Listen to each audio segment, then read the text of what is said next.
In Virginia, a bank robbery explodes in violence. Put your hands up! Put your hands up! Spraying bullets from automatic weapons at anyone in their way, the robbers disappear. With no reliable witnesses, the police and the FBI have to decipher fragmented evidence to identify the shooters and then bring them to justice.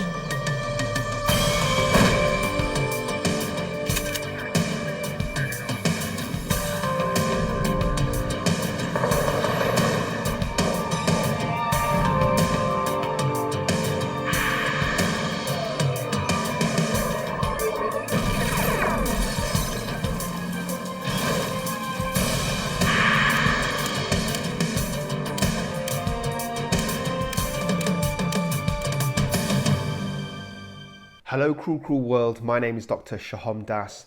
I'm a consultant forensic psychiatrist and a speaker at CrimeCon this year, 10th and 11th of June in London. It's going to be awesome. You have to get there. Law enforcement professionals, symposiums, workshops, everything to do with true crime. Go cop your tickets at crimecon.co.uk and use the code REALCRIME for a 10% discount. See you there.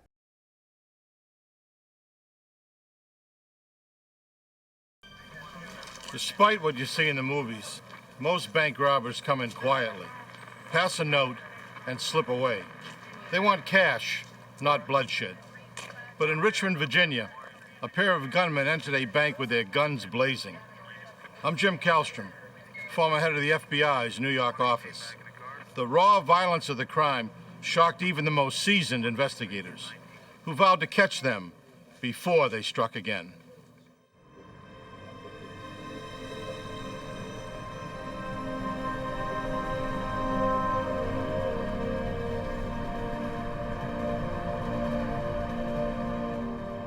Throughout the 1990s, Richmond, Virginia averaged about 10 bank robberies a year.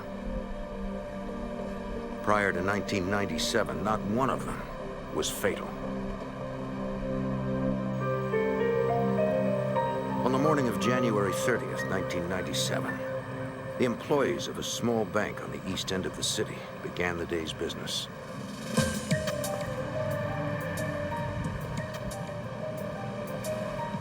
"23-year-old Christine Edwards, one of the bank's tellers, arrived for work.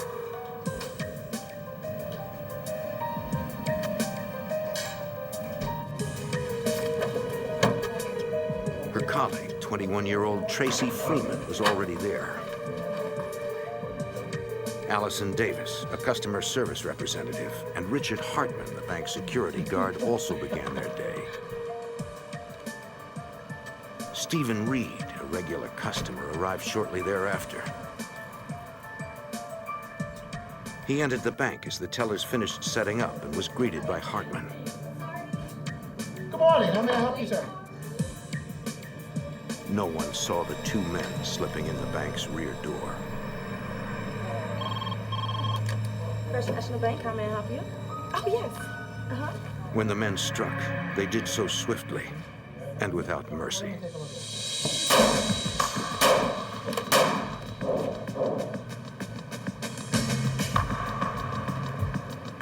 "80 yards away, Richmond police officers Michael Webb and Dave Martin were at a convenience store getting coffee for their morning shift. Hey! Something's happening to the bank. Where? I heard gunshots in the bank. The bank. About a block The bank down? right up the street. Excuse me, back up. As the officers responded, Richmond Dispatch ordered backup units to the scene. 16 respond. 929, 116. At the rear of the bank, the officers spotted a security guard lying in the parking lot. The bank, man down. Looked like he'd been shot. We're going to the front now.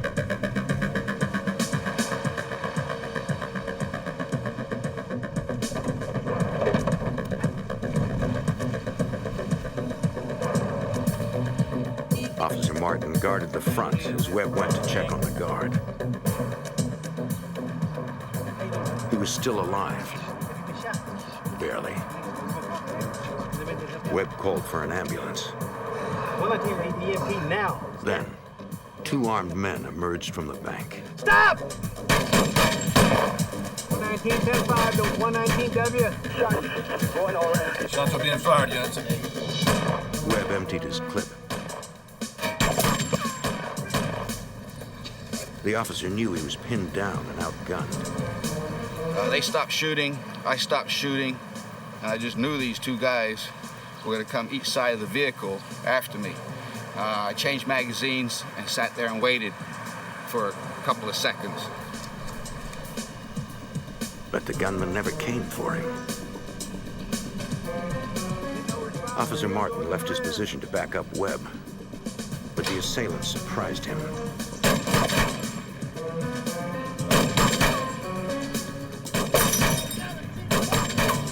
With only a service weapon, Martin was outgunned, which allowed the robbers to get away from him.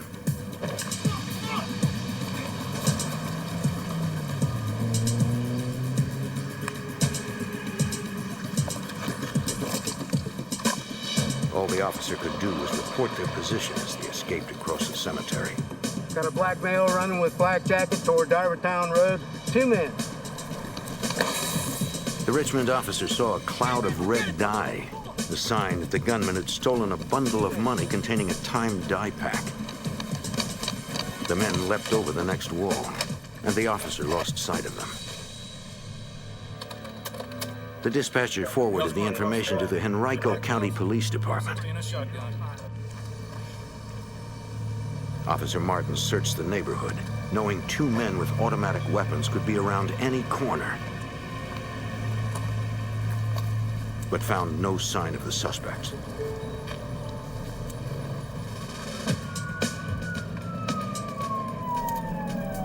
.233 radio.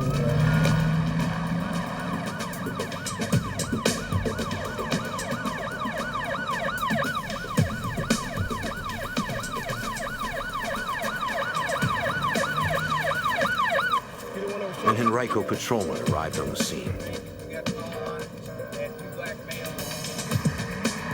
EMTs arrived. They tended to the wounded guard outside. Richmond police entered the building, Police, everybody down. Stay where you are. looking for any other gunman that might still be inside, and to check the condition of the other employees. Keep one teller down over here on the left. They found 2 tellers, both shot. It's okay. Come on out, man. Come on, everything's fine. Allison Davis had taken cover. Come on, come with me. You okay? Everything's okay. She was not injured, but paralyzed with fear and taken to the hospital for evaluation. After clearing the bank, the officers felt it was safe to let the EMTs care for the wounded.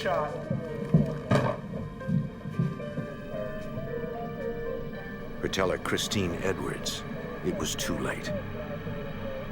It's gone. Forensics responding to A squad and forensics responding to supervisors for crime scene control. Okay. Tell me where it hurts. Tracy Freeman, in severe shock and bleeding heavily, was stabilized and rushed to the hospital. All right. Along with Richard Hartman, the security guard.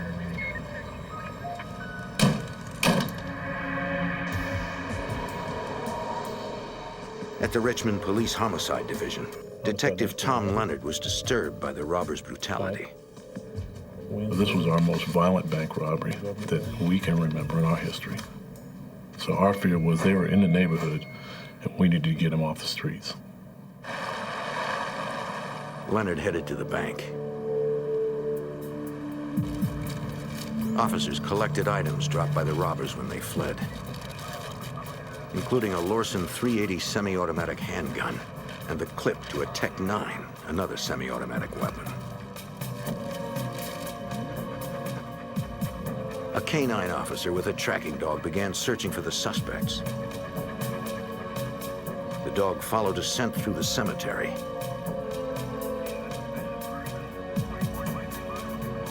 On Art Avenue, the dog lost the trail.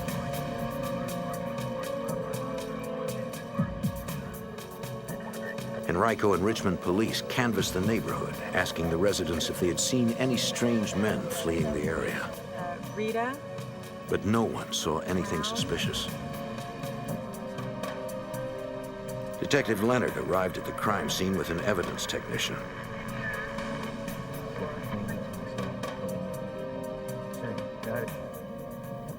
We immediately shut down that bank, and the only people that were inside the bank was myself and forensic people.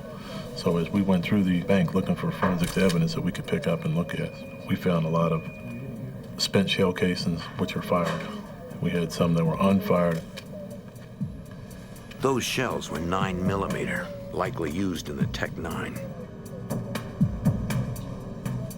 Behind the teller's counter, investigators found a backpack, apparently left by the robbers. Inside was a piece of green tablecloth, a bottle of charcoal lighter fluid, a box of matches, and a note reading, "Please wait 5 minutes." We couldn't figure out what that was all about.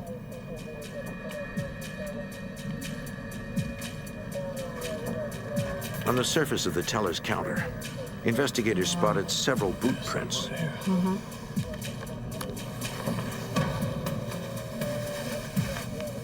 They preserved each print with tape, which they would later compare with footwear collected from potential suspects.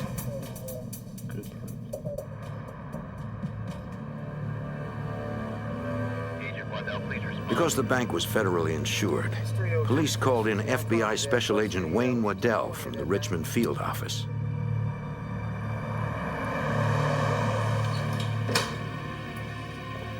Let's go ahead and see what we can get on this, Tom. At the bank, he and Detective Leonard checked a videotape that had recorded several surveillance cameras simultaneously. But there was a problem. Oh man, Tom, look at that. We got a problem. Something caused the film, in our opinion, to not be working correctly. It went one camera to another camera to another camera, and you were getting different angles from the front door, the rear door, and from different teller positions. They would need to make still photos from the individual frames to get any useful details. Special Agent Eduardo Alford joined the investigation. He knew the FBI would not stop until the gunmen were captured. I'm sure if you talk to every person that was involved in this investigation, they would tell you the same thing. They wanted to stay on this case around the clock, which essentially is what happened.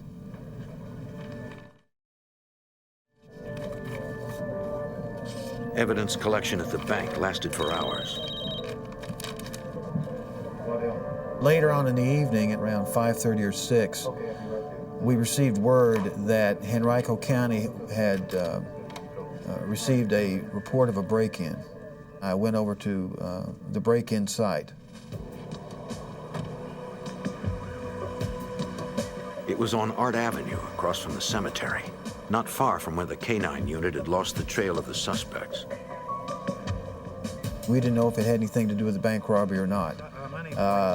A young woman that lived there with her father found the front door had been knocked open and went in the house and discovered a lot of items that appeared knocked around or perhaps taken.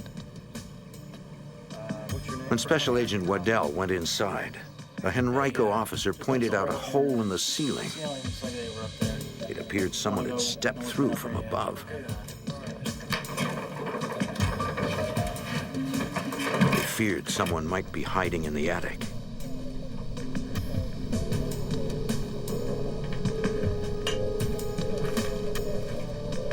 No one was there.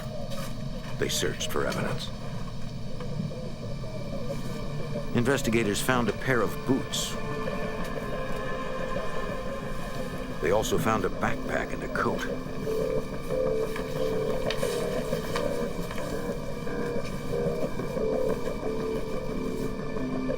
Inside was another note reading, "Please wait 5 minutes." They also found another green tablecloth. Red dye, like that used in bank dye packs, covered many of the items. So we absolutely felt that there was a connection between the house break-in and the bank robbery. But they didn't know how the two crimes were related. We had no idea why the bank robbers would come to that house. Was it an opportune moment? Did they know someone there? Was there something that drew them there? Was it happenstance? We had no idea. We interviewed the owner and his daughter and the daughter's boyfriend. And you interview these people because what are these bank robbers, what are these suspects doing in your house? And we're trying to find, is there a link or is there not a link? Diamond brown? The residents were equally confused. They reported that whoever broke into the house stole some men's clothing, suits and jackets. During questioning, the boyfriend acted nervous and claimed he had no information to add. About what time did you get here? At the hospital, a Richmond detective sought out the wounded victims who could provide eyewitness accounts. Yes, ma'am. But he was unable to see anyone. The two wounded survivors were still in surgery and could not be interviewed. Allison Davis, the customer representative who had escaped injury under her desk, was so distraught she had to be heavily sedated. Stephen Reed, the customer inside the bank, had been grazed by a bullet and had come to the emergency room on his own. But he was also of no help. He had Alzheimer's disease and could not remember any useful information. By the end of that first day, we still had nothing more than what we had to begin with. So we knew it was going to be a ways to go. It was going to be a tough case. In Richmond, Virginia, two armed bank robbers escaped with $10,000 cash, leaving two employees wounded, and 23-year-old teller Christine Edwards dead. The community was stunned, as was Assistant U.S. Attorney Nicholas Altamari. This girl was an angel. And these guys, they just walked into the bank without a word spoken and shot her dead. It's sick. Determined to find her killers, Richmond homicide detective Tom Leonard and FBI Special Agent Wayne Waddell had to pursue the case without the benefit of eyewitness accounts. The problem with the employees and the customer that were in the bank is they were all traumatized. We actually could not talk to any of them for several days. The detective tried to interview Allison Davis, the customer representative who had taken cover under her desk and escaped injury. But she was too traumatized by the ordeal. Yes, I'm Detective. Hospital staff had to sedate her. She was unable to speak. 30 seconds. There were no witnesses available to tell investigators what actually happened inside the bank. All they had to understand those events was a flawed videotape of the surveillance cameras, according to Detective Tom Leonard. That really caused us a problem trying to piece things together because we were missing little bits and pieces of the video, so you didn't get to see the whole robbery occur like you normally would. Working with still photos captured from the surveillance video and records of the physical evidence recovered from the bank, the investigators pieced the crime together moment by moment. It was a complex series of events, all taking place in a matter of seconds. You could see where the bank had obviously opened, but the only people who were inside were the security guard, the bank representatives, and one customer. The customer was standing there at the walkway area where you go through your little lines, talking to the security guard. The lead gunman headed straight for the teller's counter. The first guy bypassed the security guard without even looking at him, without even noticing him. In our minds, we realized the front guy was not worried about the security guard. He knew that the second guy was going to take him out. In the photos, investigators saw the second robber pointing the Tech-9 at the guard. The first robber reached the counter and shot both tellers, killing one. Rack that weapon, and he walks all the way down here. Ballistics testing showed both were shot with the Lorsen 380 recovered outside the bank. Here they're going over the counter. A bullet hole behind the customer representative's desk showed the gunman turned and fired at her, but the shot missed. Investigators noted the unfired 9mm rounds found on the floor. This suggested the Tech-9 had likely jammed, and the gunman ejected rounds trying to clear it. I think when she was... The photos revealed there was a brief standoff. While the second robber tried to clear his Tech-9, the first attempted to shoot the guard with a Lorsen. But that gun malfunctioned too. The Lorsen 380, recovered outside the bank, was found with a jammed cartridge. When the guns jammed, the customer, Stephen Reed, fled, followed by Richard Hartman, the guard. Unable to clear the Lorsen, the lead gunman pulled an AR-15 assault rifle and followed them.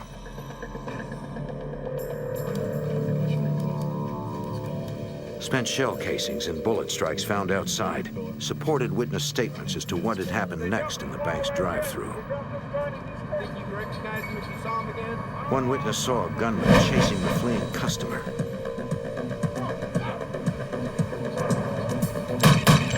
He grazed his arm. The guard tried his best to stop the killer, but was struck by multiple rounds.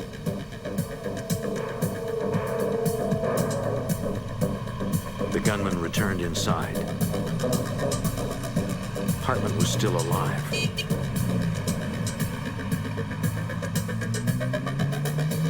The witness watched as he entered the rear of the bank.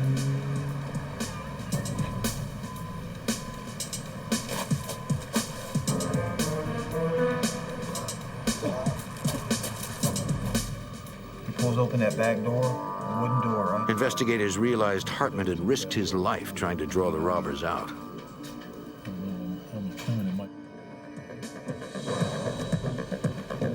The robbers loaded a backpack with money, including one bundle that contained a dye pack.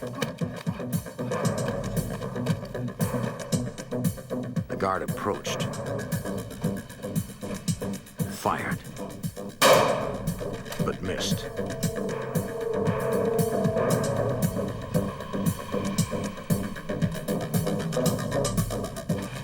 Another witness saw the guard flee the rear of the bank. The lead gunman pursued him into the parking lot and fired. The final shot to the temple permanently blinded Richard Hartman. Moments later, officers Webb and Martin found him there. Agent Waddell and Detective Leonard now had a clear account of the crime. Since the robbers came into the bank shooting, investigators believed their intent was to murder everyone, to eliminate all witnesses at the bank. The contents of the robbers' backpack revealed a plan to minimize witnesses on the outside.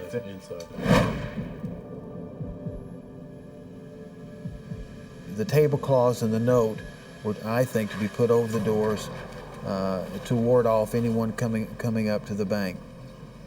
Give us 5 minutes, we're still cleaning. Give us 5 minutes, we're not ready to open up yet. Something like that. With the bank to themselves, the robbers could take their time. The piece of evidence that disturbed investigators the most was the lighter fluid. They believed the robbers were planning to use it to set the bank on fire as they left.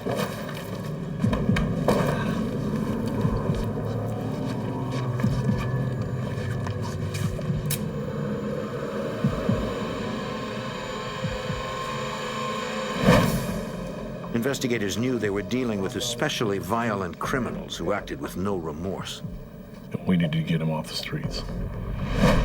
Our fear was these people were going to get out into the community and commit some more murders because they'd already been bold enough to come into the bank and start shooting people.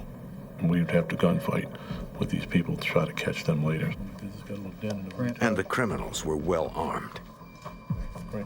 They still had an AR-15, the civilian version of the military's assault rifle, and a Tech-9, a 9mm semi-automatic pistol. The one weapon recovered, the murder weapon, was a Lorsen 380 semi-automatic. A records check revealed it had been stolen weeks earlier. Investigators released details of the guns to the press and asked for the public's help in tracking down the weapons. It worked, according to Assistant U.S. Attorney Nicholas Altamari. We got lucky. We got very lucky. There was a person who was out there that overheard a woman that she worked with say that she thought that her husband sold those weapons. The FBI and the Richmond PD followed up on that lead and in fact did locate a gentleman who was a legitimate and licensed gun dealer. At first, the dealer was reluctant to talk to authorities. He didn't want to incriminate himself by admitting that he might have sold weapons used in a murder. After agents assured him he could not be held liable since the guns were sold legally, he admitted he had sold a Tech-9 and an AR-15 a few days before the robbery. Yeah, I got it all right here. He located the ATF forms filled out by the purchaser. Investigators now had a name to move on. The gun dealer told us that he had sold the weapons to Jermaine Sims. And we got hold of all of the units, all the guys working the case. Everybody was out trying to locate him. They finally ascertained that Sims was out of town. While the search for Sims continued, investigators kept following their only other promising lead, the Art Avenue house that the robbers had broken into. We started checking everything we could find out about the owner and his family. The girl that lived there had a boyfriend. We started checking him out. So we started from scratch with just basically an investigation on every person in the house. The boyfriend, who had acted nervous during interviews, consented to a polygraph test. The polygraph examiner asked questions about the robbery and murder, while Special Agent Waddell observed. After an hour of questioning, the polygraph results were inconclusive. Did you rob that bank? The boyfriend could not be eliminated as a suspect. Special Agent Waddell knew he needed to re-examine the house and went back with a search warrant. This time, he returned with an FBI evidence response team. He was determined that a more thorough search would reveal a connection between the bank robbery and the break-in. The ERT technicians scoured the attic. Got two guns here, two. Behind a wallboard, they found a Tech-9 semi-automatic pistol and an AR-15 assault rifle, precisely the type of guns used in the crime. They were still loaded, and their serial numbers were intact. Special Agent Waddell proceeded to check if these were the same guns purchased by Jermaine Sims. We wanted to verify that they were in fact the weapons that had been bought from the gun dealer and used in the bank robbery. So we called back to the office. We read off the serial number, make, and model of these weapons, and they were compared to the ATF firearms form. They were the same weapons.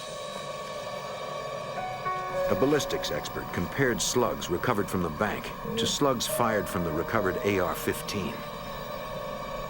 They matched, connecting that weapon to the fatal bank robbery. It seemed certain that Jermaine Sims had indeed bought the weapons used in the robbery and murder. Now, the FBI and Richmond police needed to find him.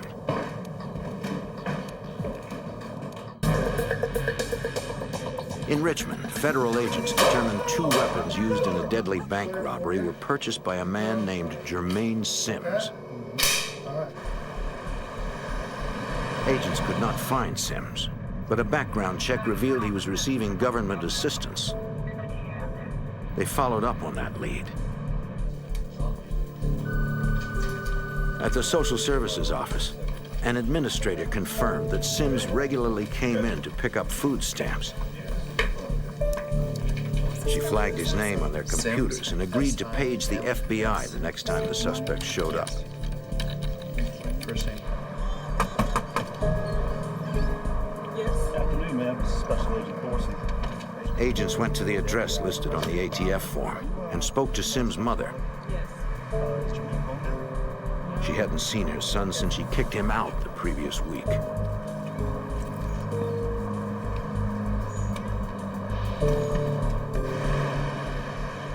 Days later, Richmond agents received a page from the Social Services Agency. Sims was there.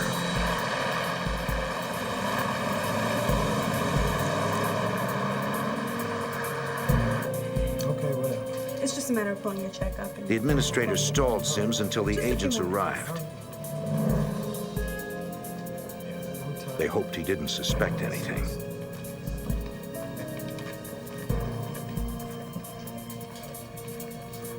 When the agents arrived, the suspect seemed calm.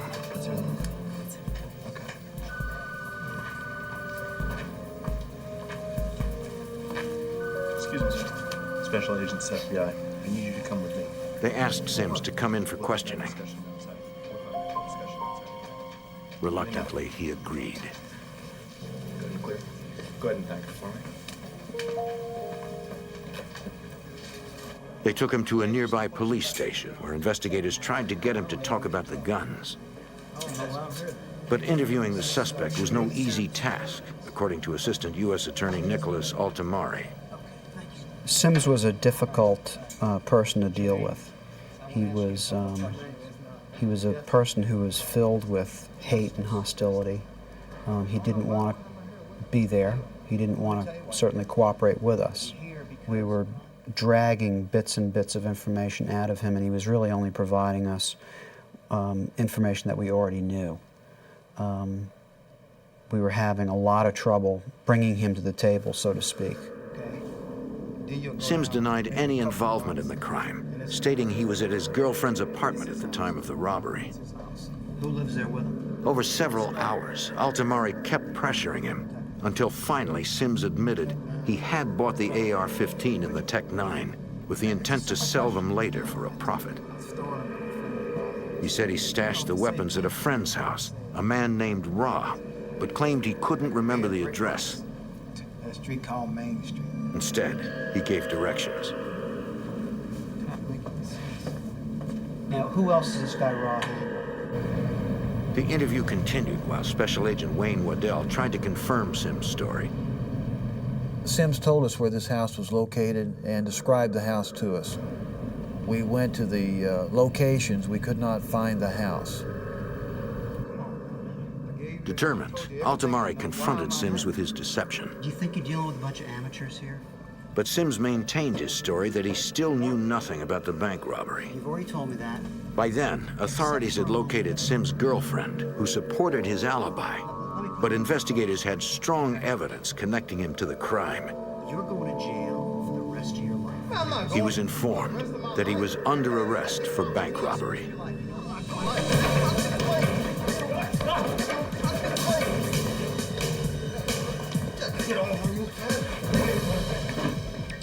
There's nothing like the silence of a jail cell to focus somebody on their problem. And he had a huge problem. He had his name on the title to these weapons that were used in this robbery. And we thought that if we gave him a little time to think for himself, that he would eventually come to the conclusion that it was in his best interest to cooperate with us. After a week of incarceration and repeated interviews, Sims decided to talk. Now, tell me about the guns. He said after he bought the guns, he left them with two friends, Rashid Jones and LaFawn Bobbitt. He still denied having any involvement in the robbery, but investigators continued to work on him. He admitted that, that of course he knew that they had robbed the bank. He still claimed that he was surprised that they had used his guns to do it, and expressed his outrage that they would have done this to him and gotten him involved. Sims said that after the robbery, Bobbitt and Jones came to his apartment wearing clothes he had never seen them in before. They told him about the botched robbery, the gunfight, and their escape. They explained that they had broken into the house on Art Avenue, choosing it at random. They stole some clothes and stashed their guns behind the wallboard in the attic.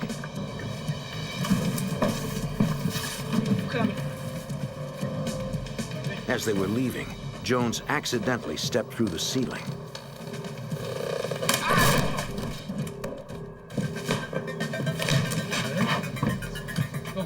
They then slipped out, avoiding the patrolling officers.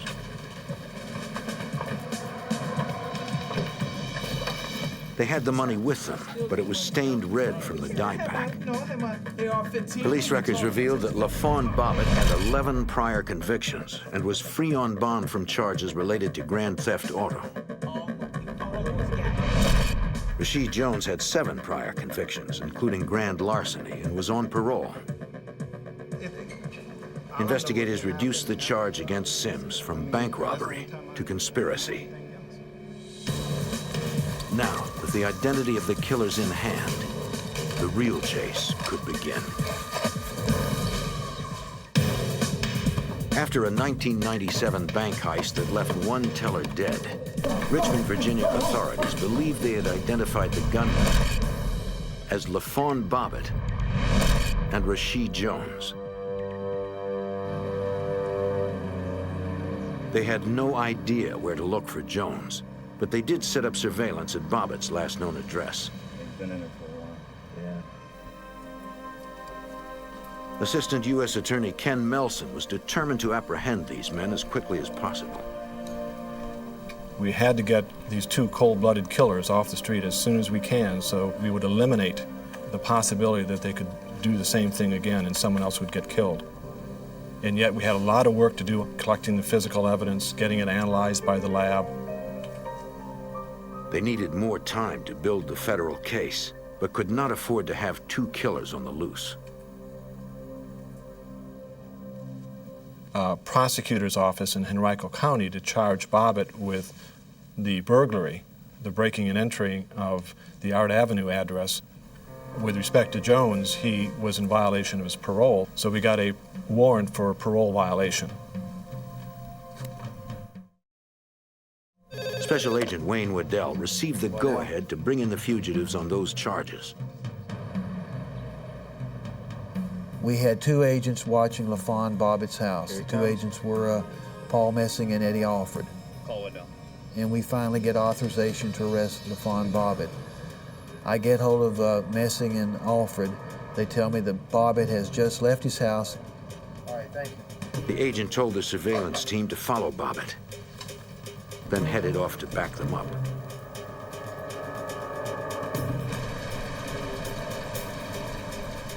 The agents followed the suspect into town, where he boarded a bus.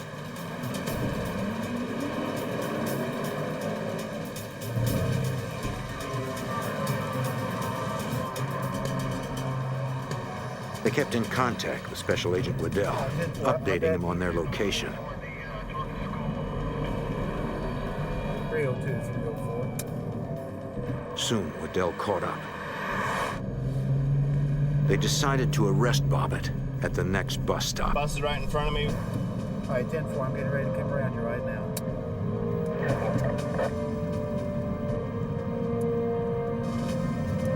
Waddell pulled around front to get into position. The other agents pulled in behind.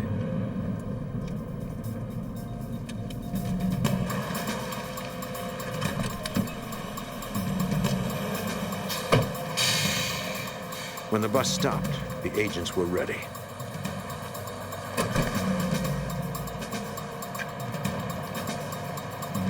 Come on, Bob, if you're under arrest for parole violation, put your hands up. Within moments, suspect LaFawn Bobbitt was in custody. Investigators executed a search warrant on Bobbitt's home. In his bedroom, they discovered a manual for a .380 Lorson pistol. The same model used in the murder. They also found several spent .380 shells. For FBI Special Agent Eduardo Alford, this circumstantial evidence suggested it was Bobbitt who fired the fatal shot. It was actually the weapon that one of the tellers was killed with. Finding that shell casing was very helpful as far as determining which one of the subjects or suspects might have had possession of this weapon on this particular day. The FBI lab identified Bobbitt's fingerprints on items left at the bank by the robbers. The first evidence directly linking him to the crime.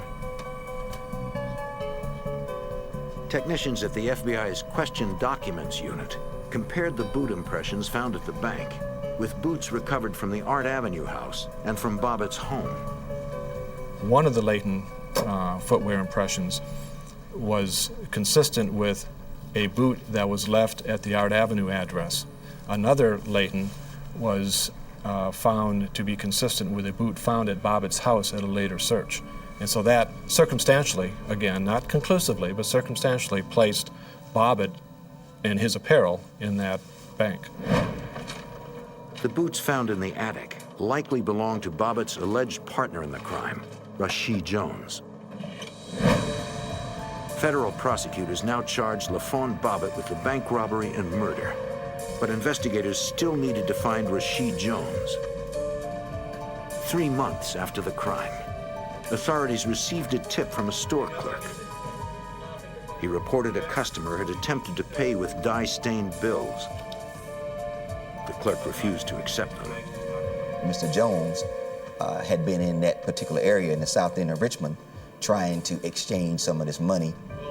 So the Fugitive Task Force pieced that information together, and they were really able to hone in on that particular area based on the proximity of this particular merchant store.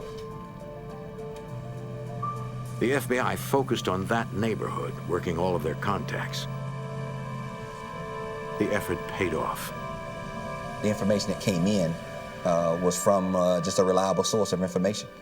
Somebody that was aware of this crime and knew Mr. Jones and was able to pinpoint a location of where he was hiding. Jones was staying in a run-down apartment building frequented by transients. Agents were able to obtain the cooperation of a man living there. The arrest was planned for 5 a.m. when Jones would likely be asleep. They called the location and spoke to their contact inside. He said Jones was there, sleeping, and he had a gun. Their contact also warned there were other people in the apartment, and most of the lights did not work. As the arrest team approached the building, they went through a final briefing, reviewing photos of their target. They anticipated a dangerous confrontation. Jones was armed, desperate, and surrounded by innocent bystanders. In 1997, the Richmond Fugitive Task Force SWAT unit closed in on Rashid Jones, suspected of bank robbery and murder. They'd received a tip that Jones was hiding out in an apartment. From their contact inside, they learned Jones was armed and most of the lights did not work. There were several innocent people in the apartment.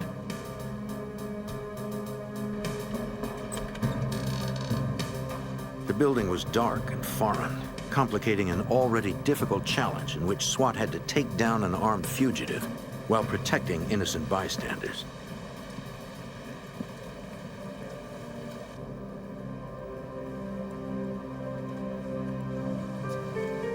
The team decided to sneak up on Jones silently. They hoped he had not been tipped off.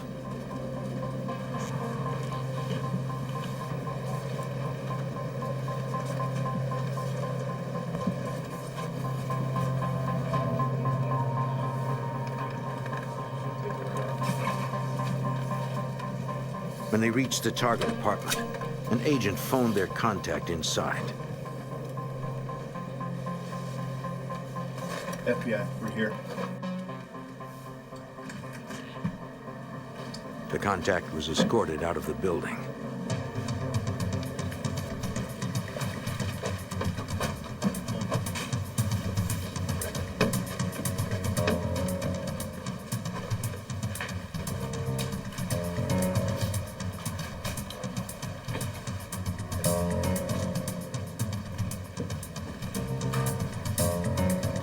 When they made it to the room where Jones was said to be sleeping, he was gone.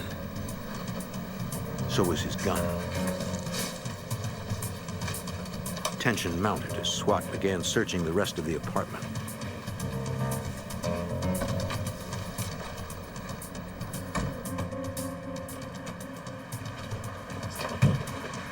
Get your hands up, man. Get your hands up. Come on, get up. Get up. They found and removed 2 other residents. Every room was cleared, except one, a bathroom. Jones, you know you're in there. Come out. Put your hands up, Jones.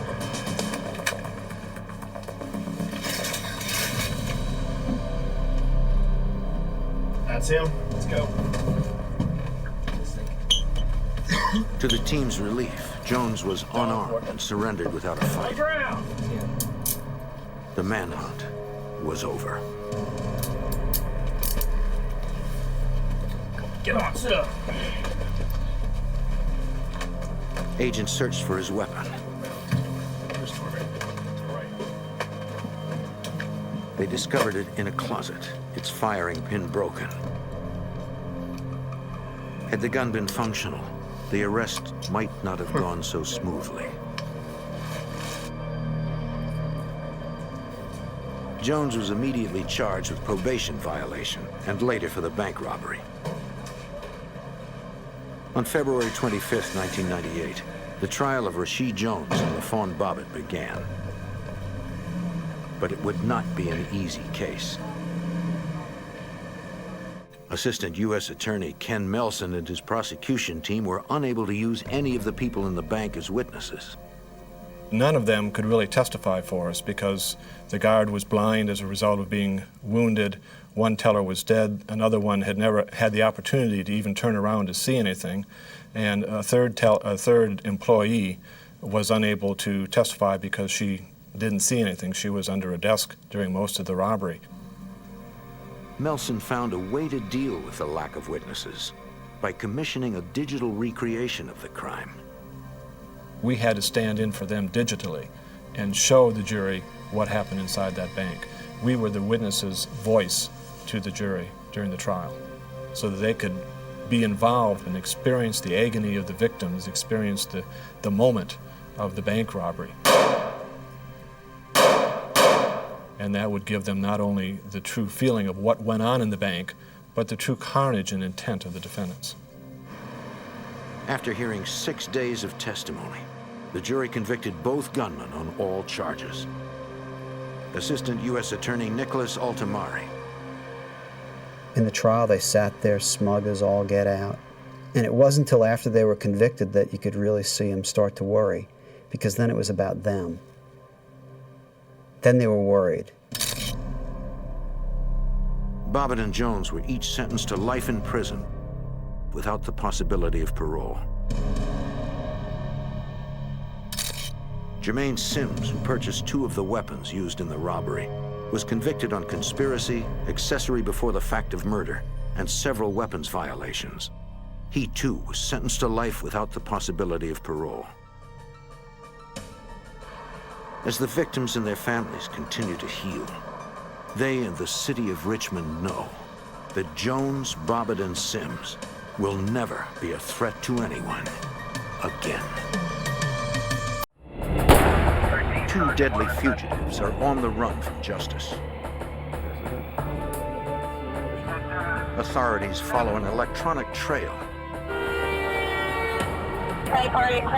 and chase the escaped convict and his partner from state to state.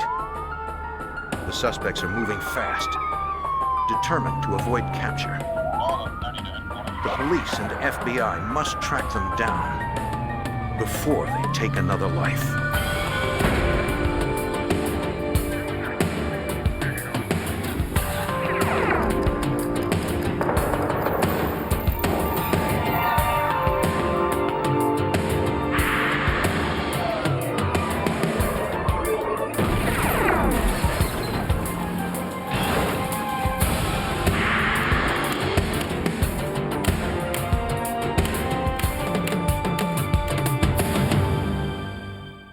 In Pennsylvania, an inmate escaped with the help of his female accomplice. Following a trail of fraudulent credit card receipts and death, authorities track the pair, but always find themselves one step behind. I'm Jim Kallstrom, former head of the FBI's New York office. The FBI and police race to capture the deadly couple, who seem to be running with no direction, no sense of fear, and nothing to lose.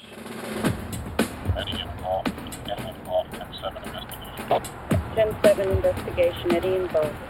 September 25th, 1993. Friends of 74-year-old Guy Goodman contact the Palmyra, Pennsylvania police. They're concerned because they have not heard from him in over a week.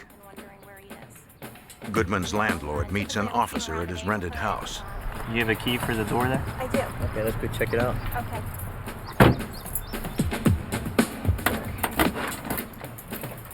You just want to step back there? All right.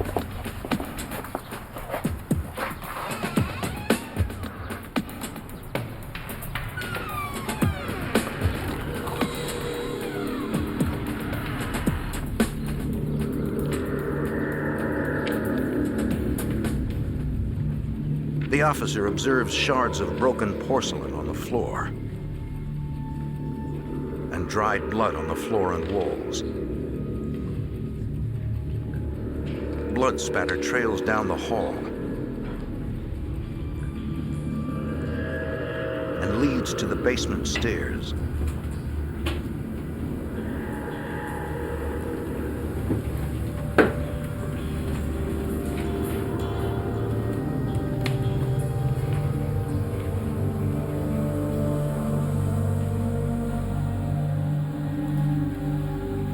In a storage room, he discovers a body. The officer calls for assistance. Headquarters, code 3, requesting backup. Tri-party clerical. Unit 1833, go ahead. Detective Paul Zeckman of the Lebanon County Detective Bureau takes the lead in the investigation. Affirm, go ahead. 10-4, I'll be en route to that location. The countywide bureau helps township police departments with major crime investigations.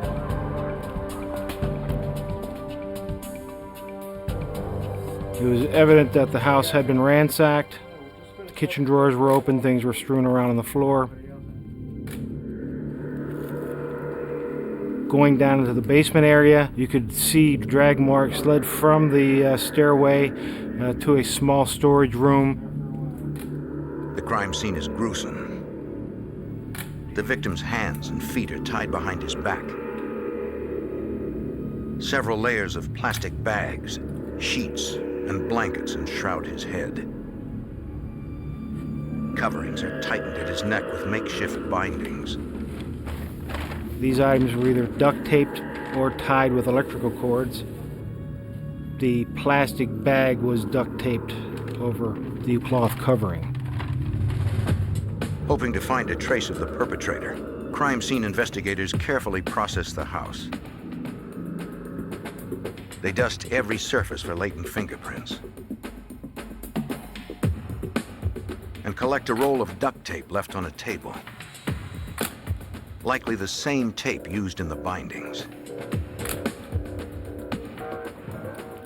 With no witnesses, only the careful examination of every item can help the detectives understand this crime. We were trying to not only obtain the forensic evidence, but we were also trying to determine if any of the property was taken from the residence. We were able to establish that Mr. Goodman's wallet was missing. They find American Express charge statements but the card itself is missing. Statement here. The account numbers get that all figured. In the bedroom, investigators discover an open box of checks. A series of checks from the middle of this box had been removed. We also knew that the vehicle of Mr. Goodman was also missing at this point. What do you have to do out here yet? Guy Goodman seemed like an unlikely target for this type of attack. Like most of the Palmyra, Pennsylvania community, Chief Michael Wayman knew of the victim. Guy Goodman was a retired florist. He was a lifelong resident of the Palmyra area, well known within the community and liked by everyone in the community. It was apparent that either the motive for this crime was a robbery that had gone bad, or that there was a robbery after the fact, after Mr. Goodman was assaulted and died. Palmyra, Pennsylvania is located in Lebanon County. This peaceful community sees fewer than 3 murders per year. In most cases, the victim knows the killer. At the autopsy, the victim's face is unrecognizable. The medical examiner uses dental records to confirm it is Guy Goodman. Based on the body's decomposition, he concludes Goodman has been dead for about a week. Although the victim was severely beaten, his wounds were not fatal. An examination of his respiratory tract reveals he died slowly from suffocation. Latent prints recovered from Goodman's house are processed at the lab.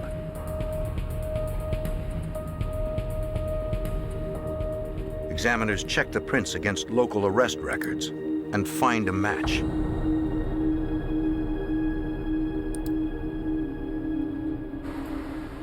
When the forensics report arrives on Zekman's desk, he isn't surprised by the results.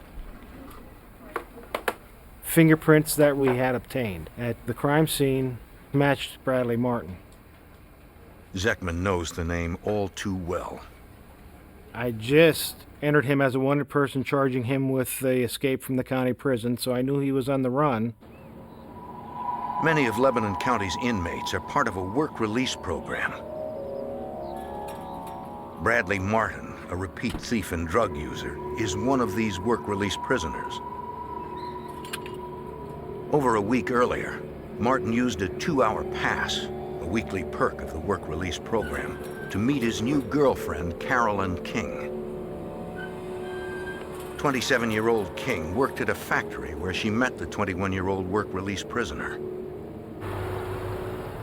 When Martin failed to return, prison officials launched a fugitive investigation. They called the Lebanon County Detective Bureau. After obtaining a fugitive warrant for Martin, the detectives checked Carolyn King's apartment, concerned for her well-being.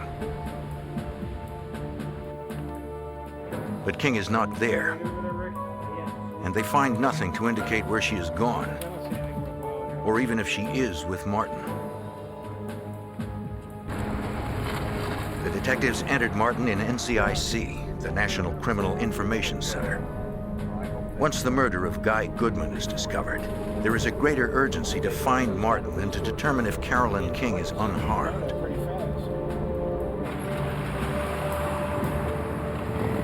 The detectives interview Martin's friends and co-workers. What they learn surprises them.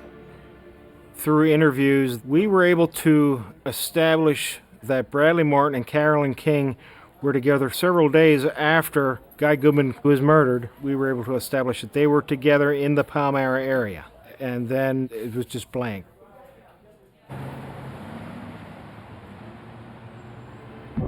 Detectives face the possibility that Carolyn King may be Martin's accomplice.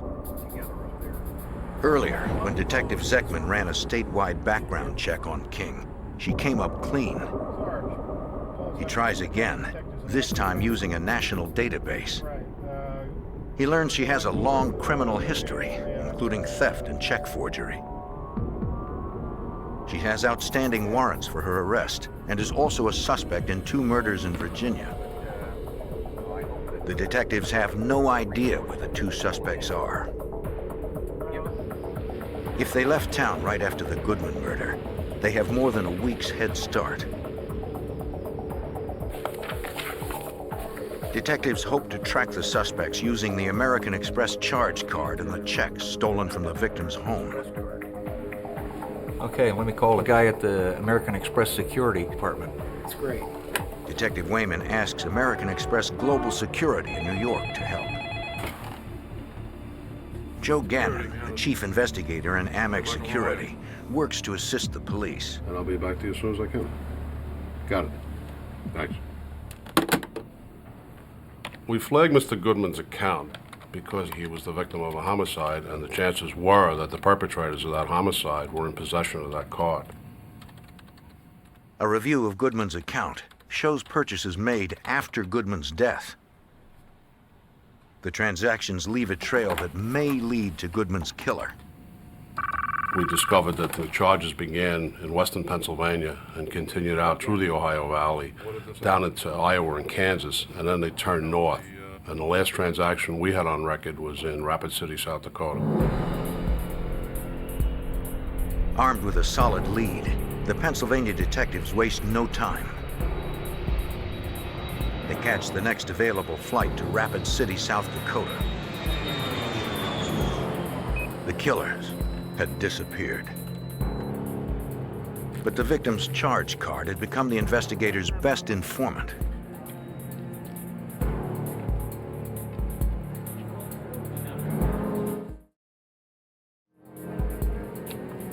Police hope the trail of surfacing transactions will lead them to the murderers.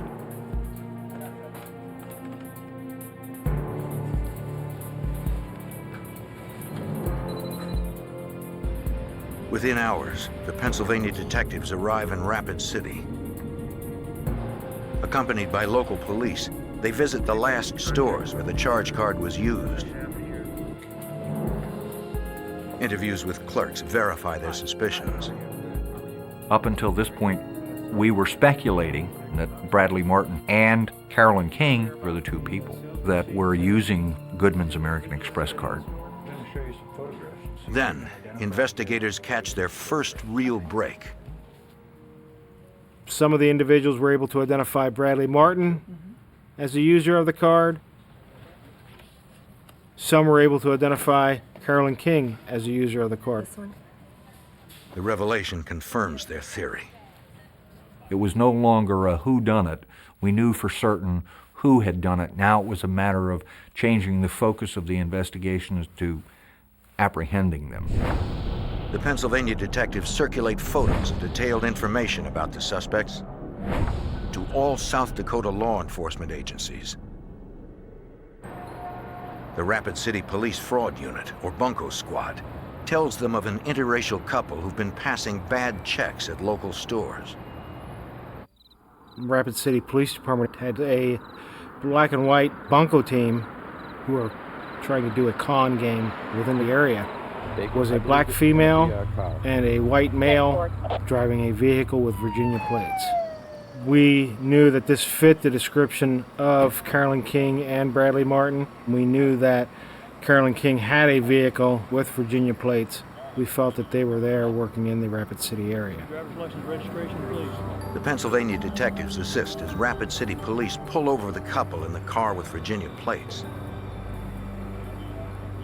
They confirm the couple is the team Rapid City detectives have been hunting, but not the suspected killers. The black female and the white male were in fact not Martin and King. They were just simply another couple that matched the description and who were doing their own criminal activities. American Express informs the detectives there have been no new charges in over a week. The investigation appears to be back at the beginning with no leads. Okay, what I can do for you is give you... But King and Martin are having trouble using their murder victims' out-of-state checks. Let me get my manager for you, ma'am. They need another source of cash.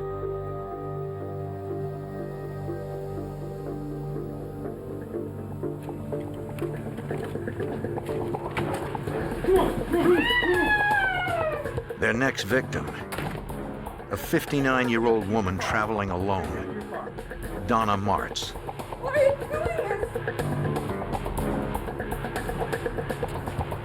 The terrified woman complies when they force her to take them to her car.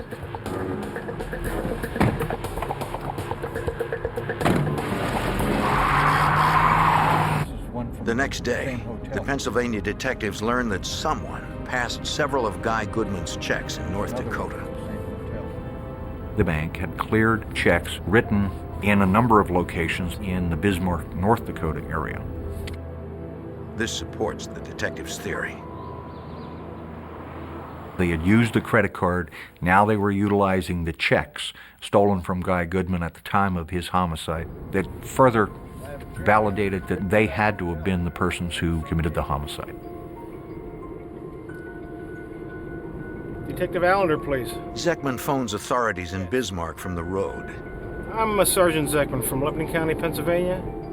I made contact with a detective within the Bismarck Police Department. I told him of locations that I had had checks passed, and I gave him a rundown of the Guy Goodman homicide and who was involved and what evidence we had discovered up to this point. And there was a long pause from the detective. And I asked him what was wrong, and he said, well, we're investigating a missing persons from that same hotel where one of these Goodman checks were passed. Donna Martz's family called police when she did not return home from Bismarck. They described Martz and her Chrysler New Yorker. Police comb Bismarck for any sign of Martz or her car, but find nothing.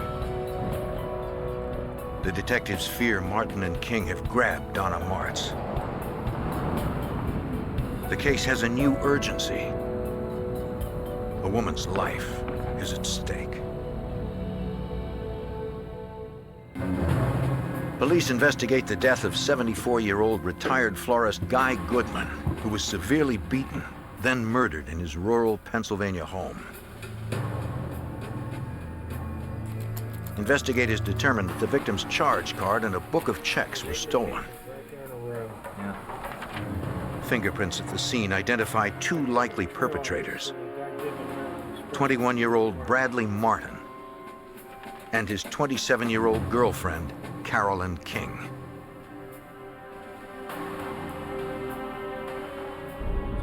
Pennsylvania detectives Paul Zeckman and Michael Wayman follow the pair of fugitives to Bismarck, North Dakota, and learn authorities there are investigating the disappearance of a woman from the same hotel where one of Goodman's checks was passed. Donna Martz, a traveling tour guide for an interstate bus line, was last seen at the hotel where the suspects were staying. When Martz didn't arrive home as scheduled, her family reported her missing. Local authorities issue an APB on Martz's Chrysler New Yorker. The Bismarck FBI joins the case, led by Special Agent Craig Welkin.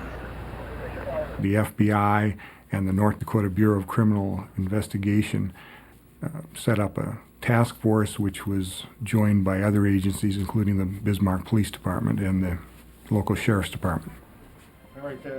When the Pennsylvania detectives arrive in Bismarck, they share the information on the fugitives that they gathered over the past week. They became an integral part of the task force on this case. The linking of King and Martin was very critical in the investigation. With potential suspects identified in the abduction of Donna Martz, the task force still struggles for viable leads. They continue to search the hotel. We spoke with the clerks at the hotel in Bismarck where Donna Martz was last seen. And they were able to tell us that Bradley Martin and Carolyn King had stayed at the same hotel. Hotel personnel also recall that around 9 a.m. on September 26th, King and Donna Martz were only a few feet apart.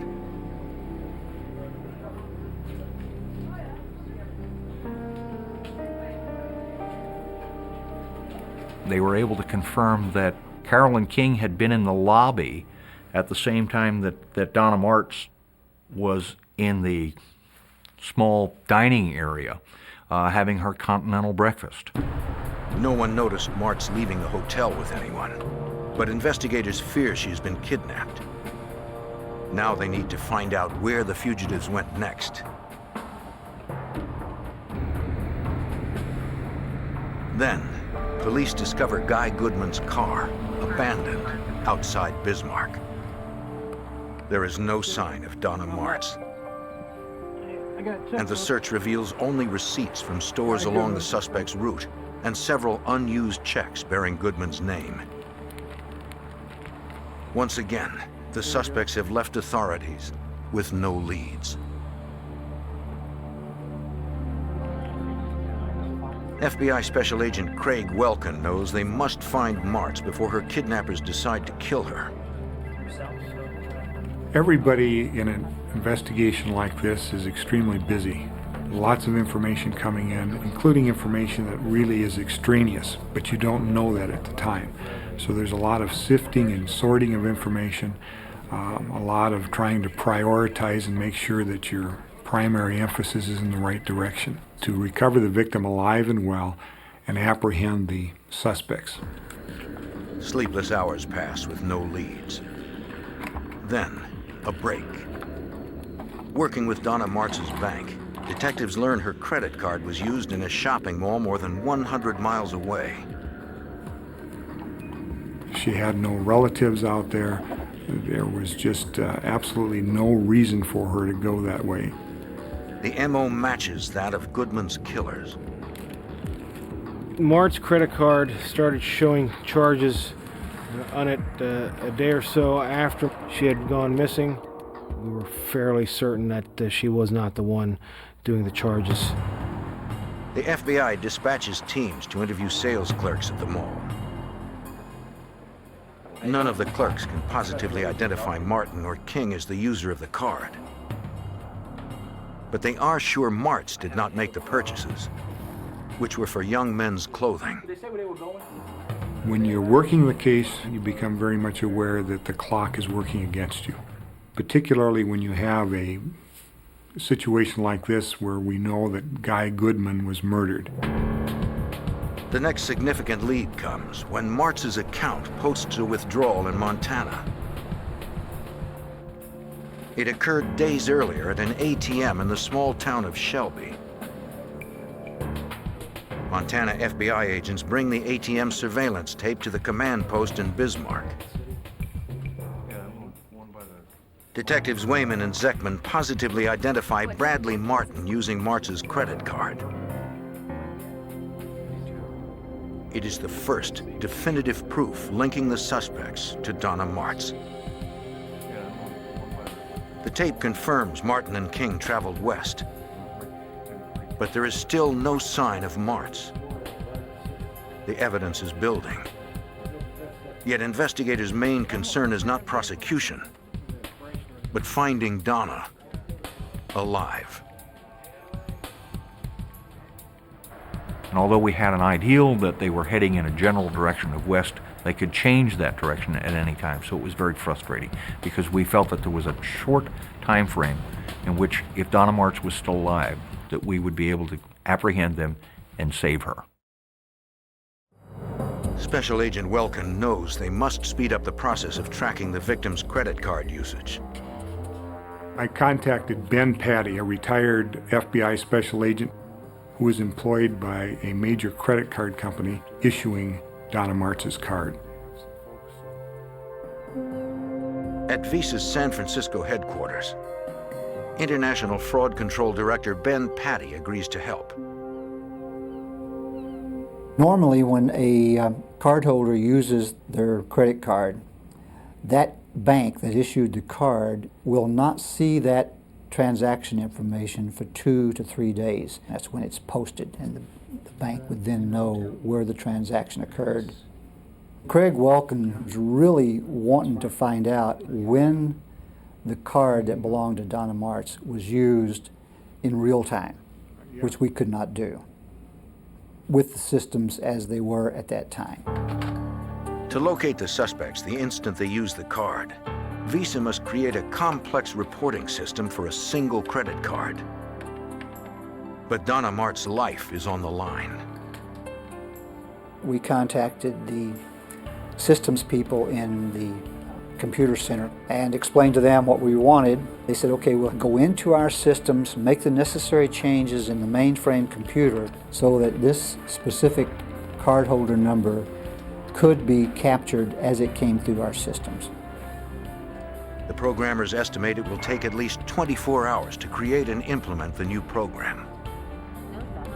FBI agents hope that the computer program will finally put them closer to the murder suspects and to Donna Martz before she too is killed. The coroner for Lebanon County, Pennsylvania, determined that retired florist Guy Goodman was savagely beaten and then slowly suffocated to death. His face was unrecognizable at the autopsy. The suspects, 21-year-old Bradley Martin and 27-year-old Carolyn King, have more than 20 felony convictions between them and are now fugitives on the run across the heartland of America. Authorities believe the couple is holding their latest victim, Donna Martz, captive and using her credit cards. The last charge was recorded in Montana. The FBI and police from across the country are in pursuit, tracking the suspects through the victim's credit card usage. Investigators remain one step behind. Led by Special Agent Craig Welkin. That was due to the flow of the information from the merchants to the credit card company, and then when that information was actually available from the computer database. In 1993, banking computers take days to post each transaction. Investigators await a new Visa program that will trap any activity on Martz's card. Pennsylvania detective Paul Zeckman chased the pair from the beginning of their flight. It was very frustrating being days behind locating places that Martz's credit card had been used, because we knew that, number one, this couple had killed Guy Goodman. We knew that Donna Martz potentially was going to be the next victim. If she had not already been killed, there was nothing we could do more than what we were doing to try and locate them and stop this from happening. Investigators try to estimate where the suspects will go next. They alert all law enforcement agencies on the suspects' possible routes.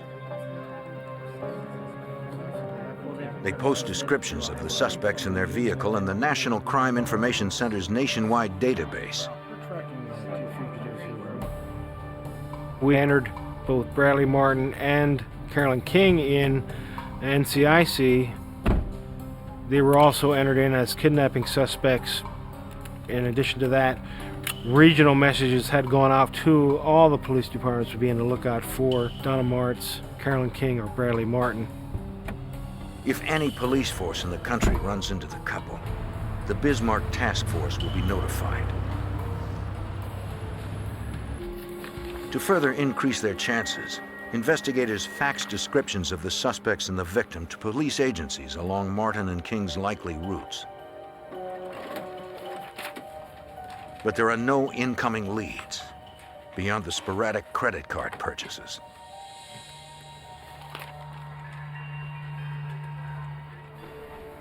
Detectives Wayman and Zeckman returned to Pennsylvania to re-interview everyone who knows the fugitives.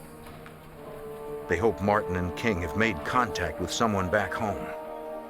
We continually talked to individuals in the Palmyra area who were associates of Bradley Martin, trying to find out if there was recent contact with him or Carolyn King, and if there was, where were they at, where did they call from. But no one offers new information. Despite every effort, investigators still have nothing. The FBI receives an update from the Visa Corporation in San Francisco. This is Ben Patty, Visa International. Visa fraud investigator and former special agent Ben Patty had asked the company's systems programmers for a way to trace Martz's credit card transactions as they are made. TZ?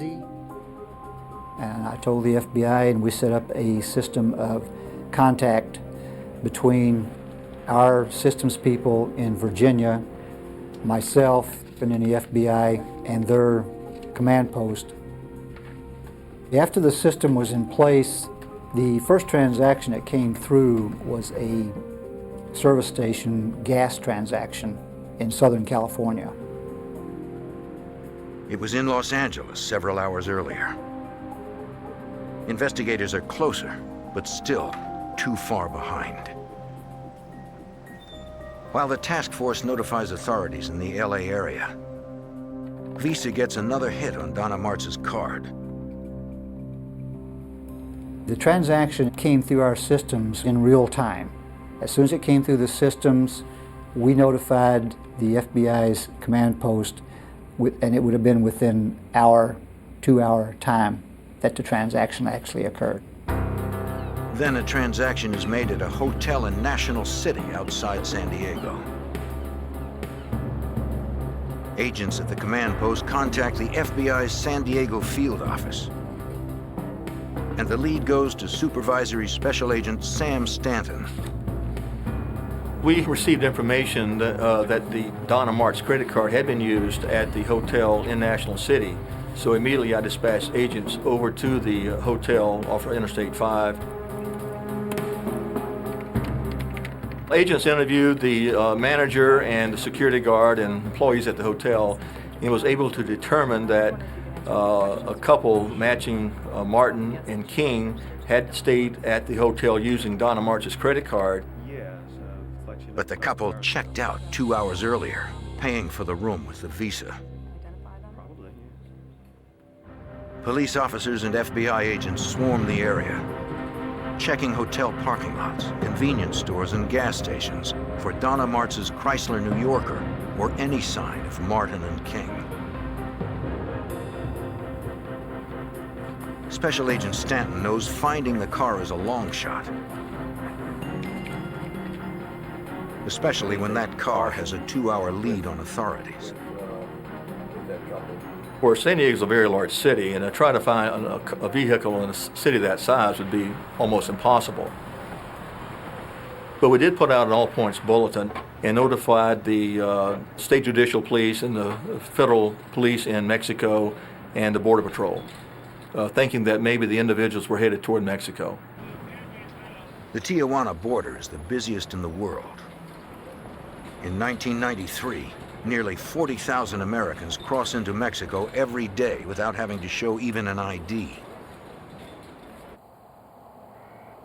If the fugitives make it past the border, it is unlikely they will ever be found.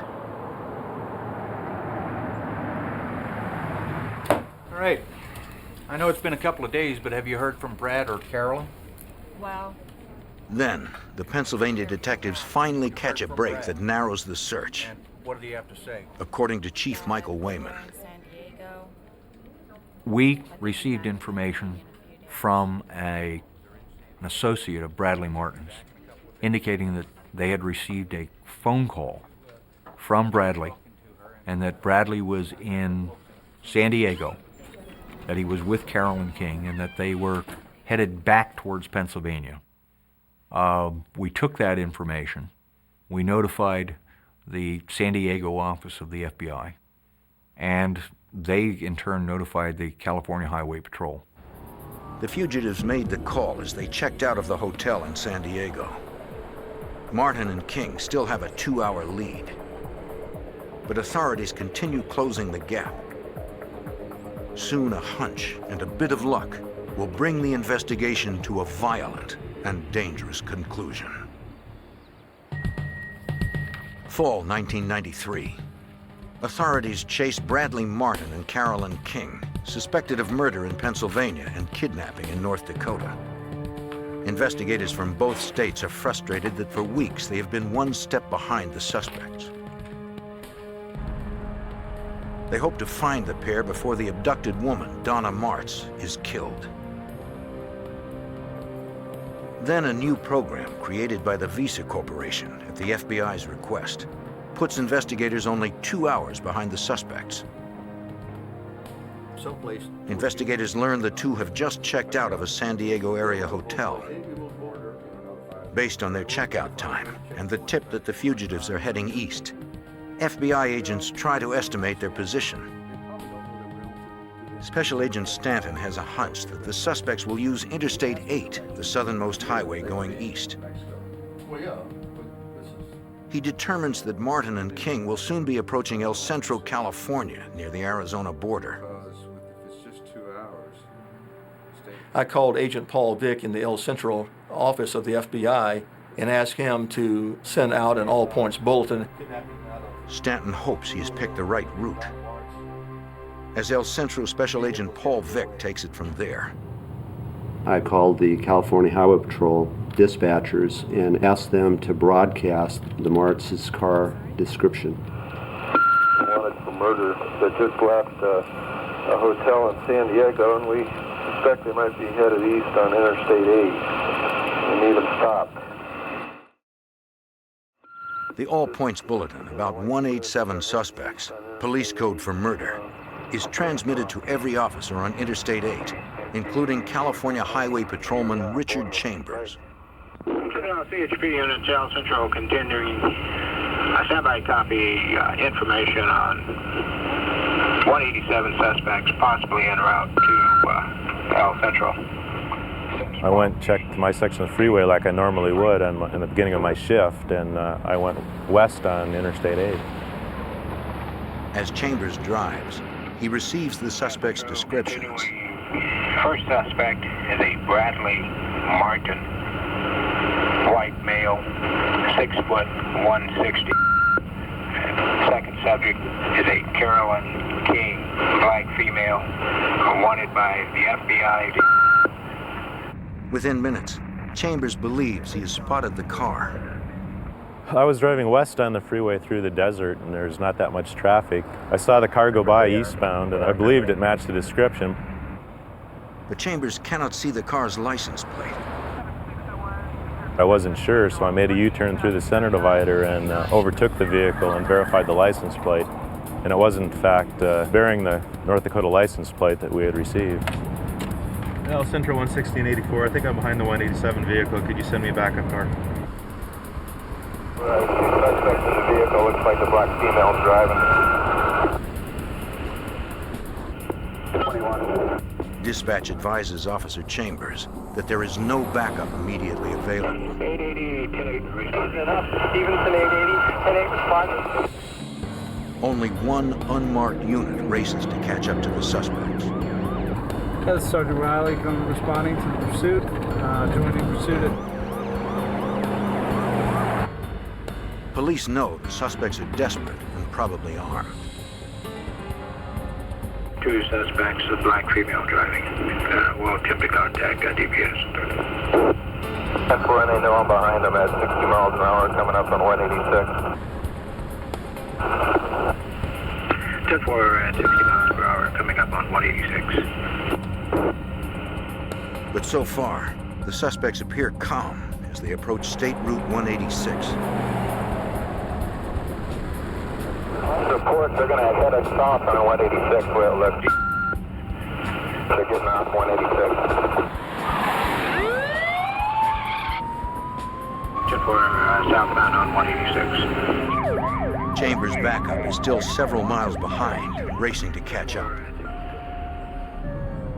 On Route 186, the chase intensifies. They're not stopping, they're starting to accelerate to 70.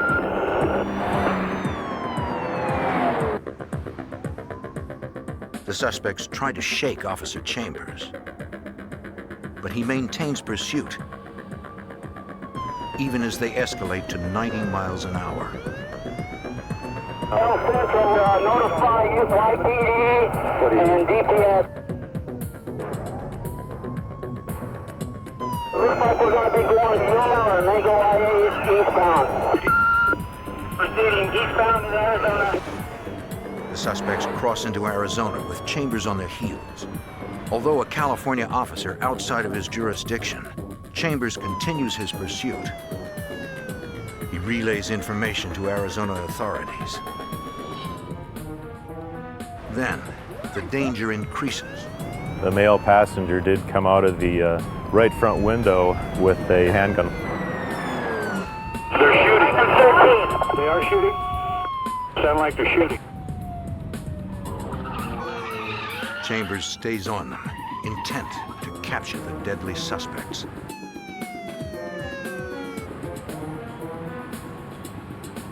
As the cars speed toward the town of Yuma, Arizona, dozens of officers listening in race to cover Chambers.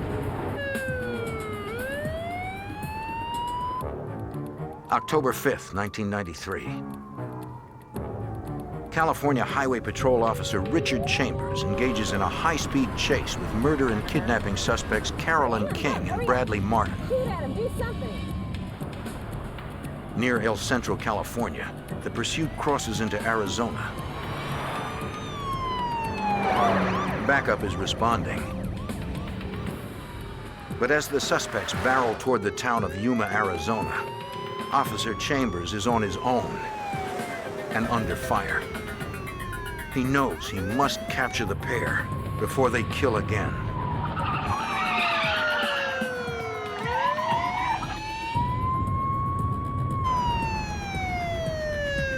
The suspects exit onto a smaller road, this one with intersections. Chambers radios their position. They're going into Yuma now. Get my units out there, back them up. They run through 2 stop signs without incident. Then,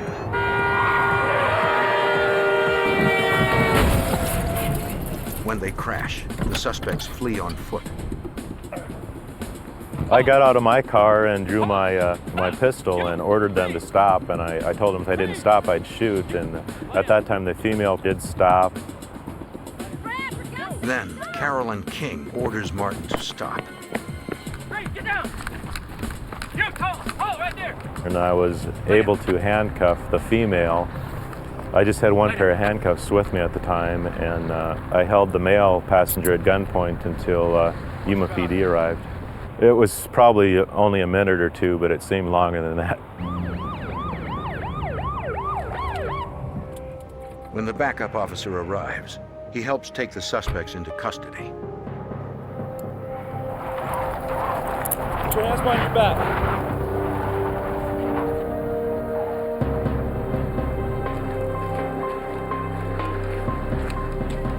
After a 2-week cross-country flight, pursued by police and the FBI, Carolyn King and Bradley Martin have finally been stopped.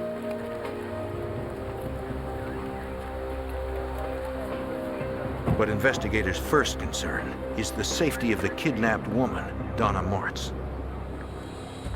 She is not inside the car.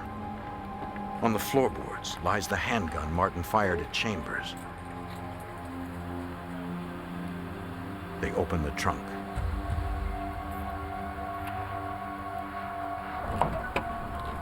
Inside, police find duct tape, a knife, and Donna Martz's glasses.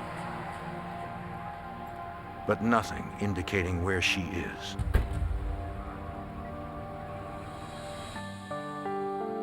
Martin and King are taken to the Yuma Police Department, but they refuse to tell officers what happened to the kidnapped woman. FBI agents arrive and interrogate the suspects separately. Carolyn King is defiant from the start, refusing even to admit her real identity. She claims no knowledge of Donna Martz. Another agent is unsuccessful with Bradley Martin as well. When Special Agent Paul Vick reaches the station, he learns that Martin has refused to talk. Bradley Martin was pacing back and forth with his hands handcuffed behind him. He appeared to be in some kind of discomfort. Vick decides to try another approach. Martin told me that his neck hurt and he had pain extending down into his right arm. Hoping to win Martin over and get him to cooperate, Vick offers to recuff him in front so he will be more comfortable. His strategy works. Martin told me that he would speak with me. The agent reminds Martin he had earlier invoked his right to an attorney, but the suspect says he is now waiving that right. Vic drafts a statement to ensure Martin's waiver will hold up in court. Once he agreed to that, he signed this piece of paper that I wrote out that he agreed to talk to me, even though he had invoked earlier. After he signed that document, I looked him straight in the eyes and I told him that I knew that he killed somebody in Pennsylvania, but that I wanted to know that Martz was okay. And then I told him, "Is she okay?" And Martin looked at me and he told me, "No, I killed her." Martin says they kept Mrs. Martz for over a week. But after several close calls with police, he decided to get rid of her. They stopped in the Nevada desert. He got her out of the trunk and walked her to a ditch at gunpoint. He says she knew he was going to kill her. She said one thing before he fired: that she loved her children. The news devastates everyone who had hoped to save Donna.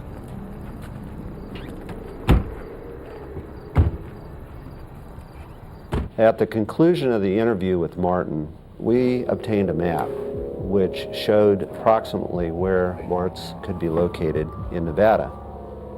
And we then faxed the map to the Elko, Nevada FBI office, at which time, late at night, the search was initiated to look for Donna Martz's body. But Martin was doing drugs during his fugitive trek. His memory is unclear and his map inaccurate. Several times during the night, search crews call in for more information. The desert area near Elko, Nevada is hundreds of square miles. The crews do their best searching through the night and into the morning. Then, on October 7th, investigators find the body of Donna Martz about 1.5 miles off Interstate 80. In a case like the Guy Goodman, Donna Martz homicides, the drive is to keep anyone else from getting hurt. Secondly, it's solving the case, get them off the street and into jail, and then successfully prosecute them. In Nevada, Martin and King plead guilty to the kidnapping and murder of Donna Martz and receive life sentences. In Pennsylvania, they are found guilty of the murder of Guy Goodman. Both Martin and King are sentenced to death. This case is an excellent example which showed the interagency cooperation between the FBI and local county and state officials in California, Arizona, North Dakota, Nevada, Pennsylvania, and numerous other states. From working together, we were able to solve this case and apprehend King and Martin and get them convicted. For Donna Martz's 11 grandchildren, 3 children, family, and friends, the convictions bring a sense of closure. Even today, they are comforted in knowing police and the FBI caught Martin and King before they could claim yet another victim.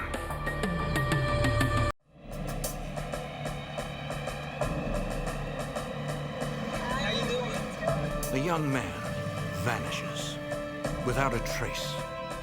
Concern turns to terror when the ransom calls begin. Police and the FBI battle a brutal drug cartel, uncovering a deadly crime ring that will do anything to get what they want.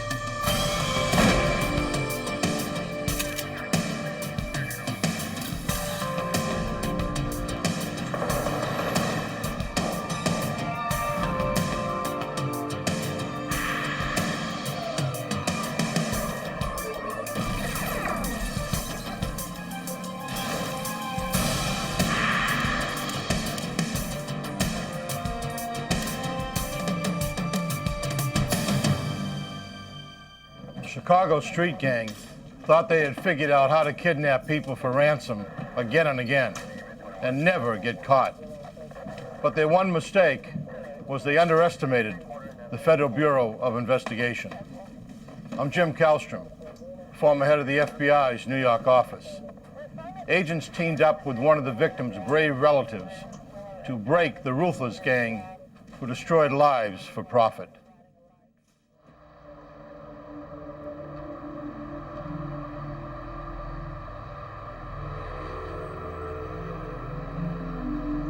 June 27th, 1996, Milwaukee, Wisconsin. 90 miles north of Chicago on the western shore of Lake Michigan.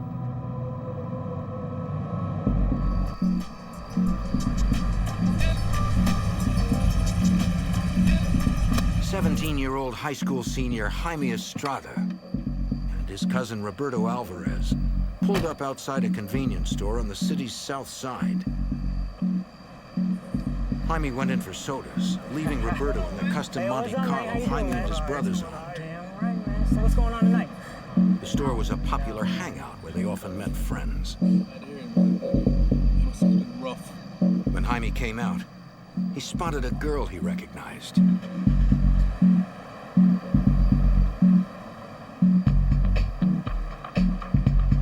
Jaime had been wanting to get to know the girl more and went to talk with her.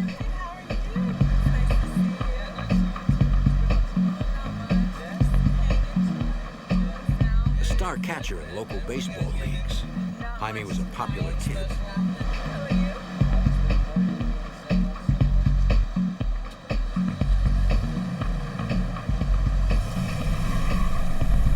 As Roberto was talking with a friend, he noticed the van pull away. He figured Jaime had left with the girl and would probably be right back.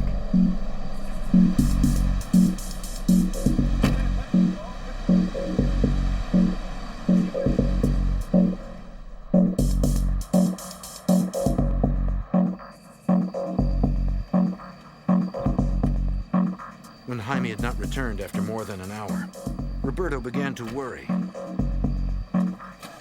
Something was wrong.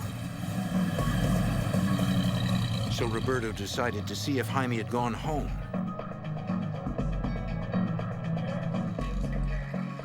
He told Jaime's brother Paulo what had happened and found he had not come home.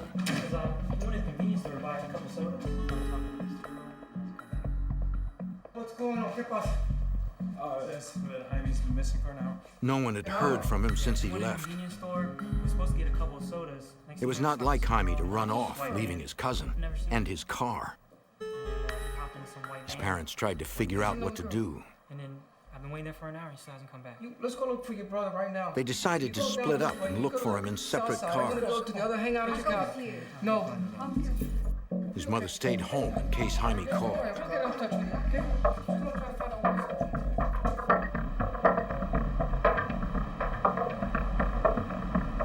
The family searched the area for hours. Then, Jaime's oldest brother, Mark, received a page. The area code was 312 Chicago. After the phone number was 187, Jaime's personal code. Then, 911. It was an emergency.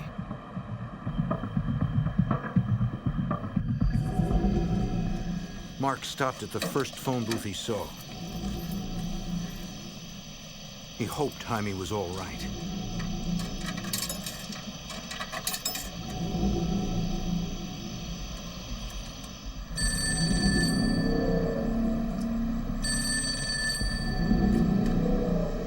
A man answered, a voice he did not recognize. He said they had kidnapped Jaime and wanted $70,000 for his return.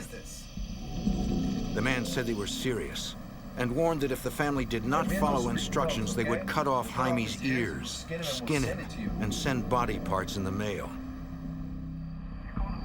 And if anyone went to the police, they would kill Jaime and the entire Estrada family.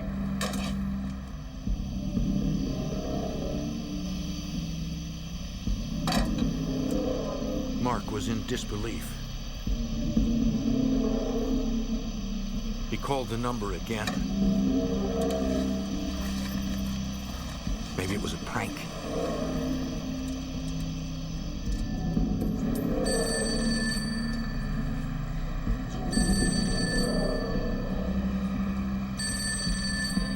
No one answered.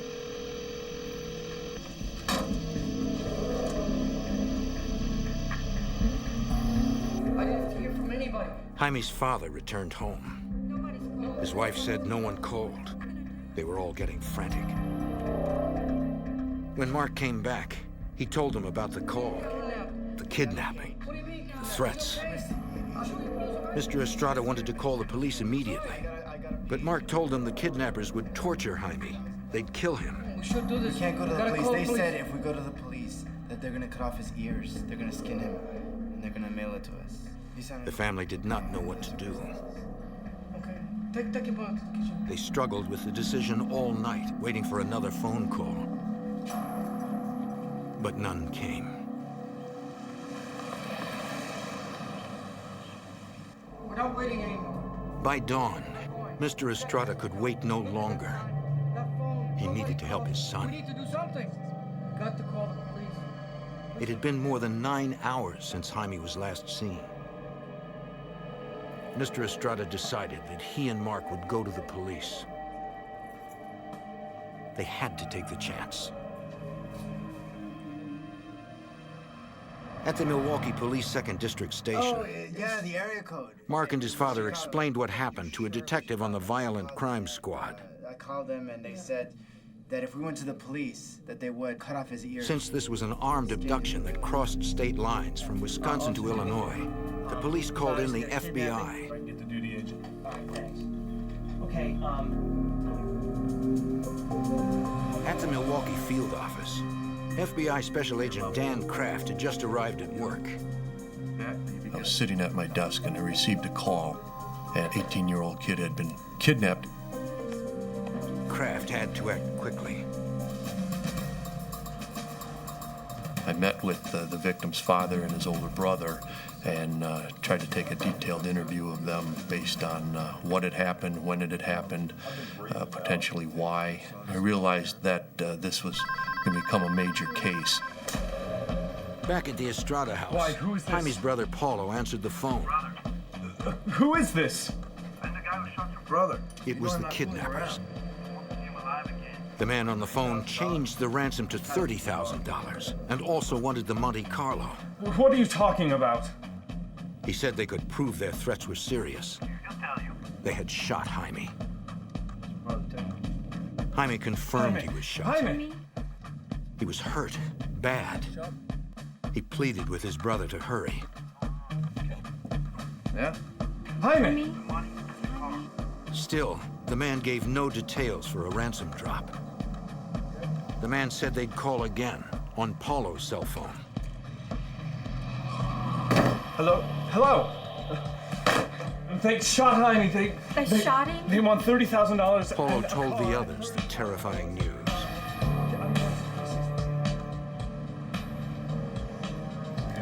Come on in, have a seat over here. Paulo met his father and brother Mark at the FBI office. What we're trying to do is take control of this situation. Agents immediately tapped Paulo's cell phone since the kidnappers said they would be calling it next. make sure you push this down. It'll automatically start the recording before you answer the phone. We're gonna be hooking up a tapping device. They also attached a recording device and tracing system to the Estrada's home First telephone. thing you need to know is that this is the only phone it's gonna work with. As the FBI continued to set up, they kept interviewing the family, not wasting a second in gathering information.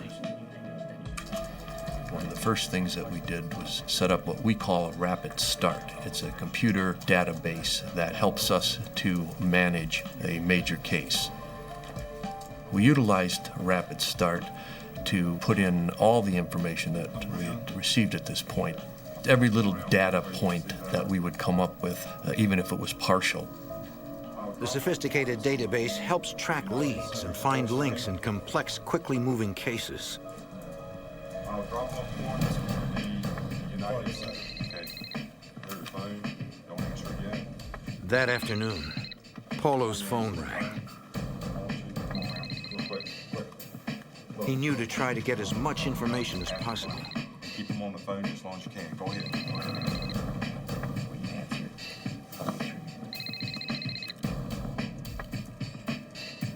Hello. The caller asked if Paulo had the ransom. The money. No. Paulo said he had about half. Well, He yeah. needed more No, time. the drop is gonna go perfect as scheduled. Jaime? Jaime came on the phone and Jaime. told his brother to hurry. He was bleeding. Tell your brother stop dragging it out. Tell your brother stop changing plans on us, eh? Don't worry, we're coming to get you. We're doing everything we can. You're gonna be okay, all right? You better have it, bro. Hello? They hung up. Should help. While agents and detectives tried to trace the number, the Estradas moved to an adjacent room to wait for more calls. In a kidnapping case, the FBI tries to move deliberately, but not hastily. And we have a tendency to try to slow things down and work at our pace and try to control. When a victim is shot, now you're dealing with a life and death matter, and every minute, every moment becomes critical. 3 hours later, Paulo got another call. Special Agent Kraft was concerned about how Paulo would handle it. These type of situations are extremely stressful to begin with. When you factor in a person who is a relative who loves the victim, cares about the victim, they're going to act on emotions every time, and they can make bad judgments. But despite the threats to his wounded brother, Paulo remained calm. The kidnappers insisted Paulo make the ransom drop of the car and cash at a fast food restaurant in Chicago. They said they'd call back with more details. They hung up. You never want to introduce a civilian into a high-risk situation. I think we should go now. But agents had no choice. Paulo would have to drop the car off himself. But since he would need a ride back home, an undercover agent could pose as a friend to provide at least some protection from Paulo. Escorting you out to the site. The team left for Chicago.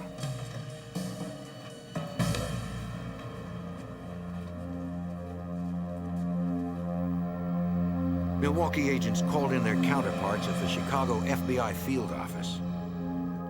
Special Agent Kevin Cassidy would take the lead in that city.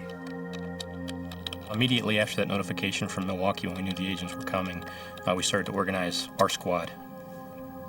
And we knew that this was going to be a fast-moving case where we needed to be able to quickly mobilize our resources. The drive from Milwaukee would take an hour and a half. That gave Chicago agents time to prepare. Violent Crime Squad Supervisory Special Agent Ron Hosko set up a command post at a local sports arena. We gathered a number of folks up on the west side of the city by the United Center in a parking lot and briefed everybody on what we understood was the situation with the kidnapping demands. Everybody's going to be on. The United Center is centrally located, which gave agents greater flexibility for quickly getting almost anywhere in the city. The perimeters, let us know spots that we can set up our team, all right? As Paulo and Special Agent Kraft traveled to the meeting place, Kraft used the time to prepare Paulo for how to handle the next call from the kidnappers. I would coach him and practice with him. I would act as a kidnapper and fire things at him, and I could see how he would react, and I could, make suggestions to him. Well, you don't want to do that, or you want to stay away from certain areas, or draw them out more by asking specific questions. Paulo and Kraft finally arrived at the staging area.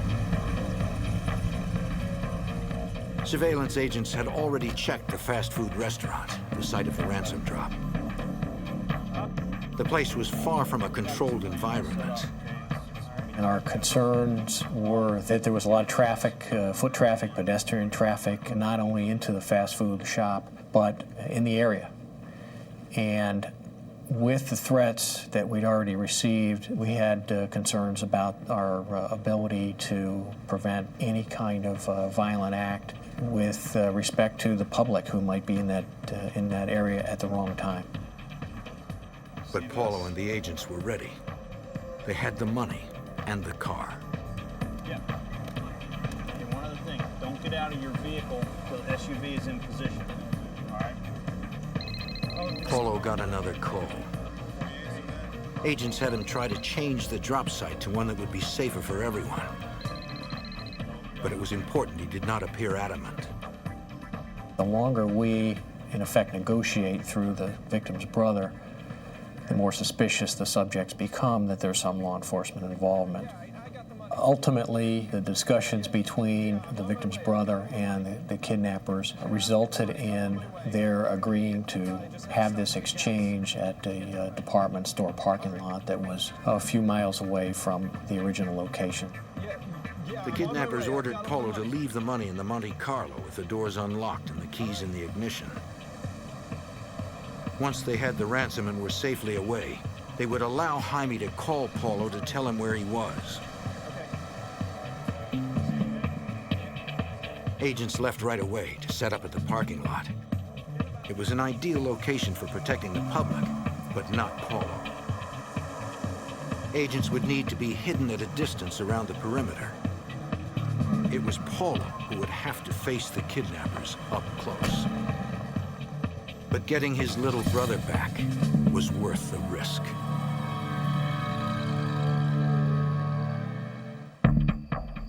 In 1996, Chicago agents and detectives were trying to rescue kidnapping victim Jaime Estrada. But the kidnappers would not bring their victim to the site of the ransom drop, according to FBI Special Agent Dan Kraft. What we generally will try to do is have an exchange, an even exchange, the victim and the money for an even exchange. In this particular case, the kidnappers would not do that. It was not negotiable. It was not something I was very comfortable with, but sometimes you have to bend a little bit to get your ultimate goal. The kidnappers ordered Jaime's brother Paulo to leave $30,000 in the Estrada brothers' custom Monte Carlo in a deserted parking lot.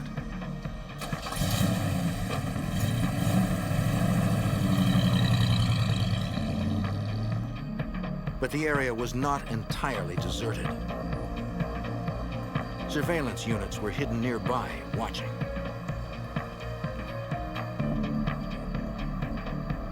Nearly 27 hours had passed since Jaime was abducted. Almost a full day since he was shot. Since Jaime needed medical attention, agents could not afford the time it might take to follow subjects or risk losing them. So they decided to arrest the kidnappers when the ransom drop was made. Unfortunately, the size of the location chosen by the kidnappers would make the arrest difficult to pull off. FBI Special Agent Ron Hosko. This was a big, fairly expansive parking lot that was empty. Our vehicles were from a starting point on the outside of that lot, trying to maintain discreet surveillance. So they had a fair amount of open ground that they had to cross to get in there. Agents planned to counter this problem by attempting to keep the kidnappers off balance. And they wanted the car left with the keys in the ignition and the doors unlocked. Well, we were going to screw that up a little bit by having the victim's brother lock the doors to the car, because it would end up stunning the kidnappers ever so slightly to where now they will have to regroup, reevaluate the situation, come up with a different plan. We have 2 subjects in the target vehicle. After a few minutes, a gray sedan pulled in. It looked like there were 3 men inside. One of them got out, went over to the car, looked in, could see that the money was sitting on the front seat, so you could almost see him with joy and this desire. And then he goes to open up the door, and he can't get the door open, and the keys to the car are in the vehicle. He didn't know what to do.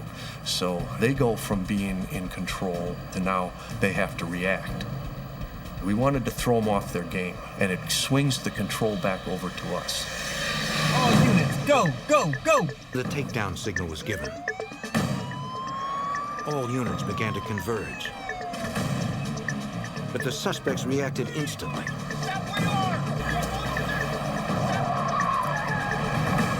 They immediately accelerated away from us before the other surveillance units had an opportunity to close the net on them. Someone in the car pointed a gun at an agent, then threw something out of the window.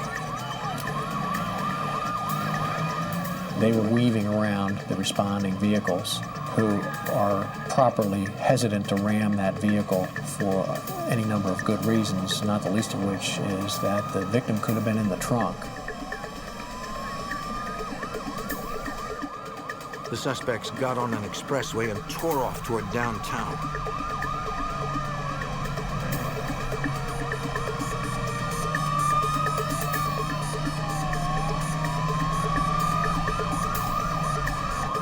Despite the late hour, there was still civilian traffic in danger.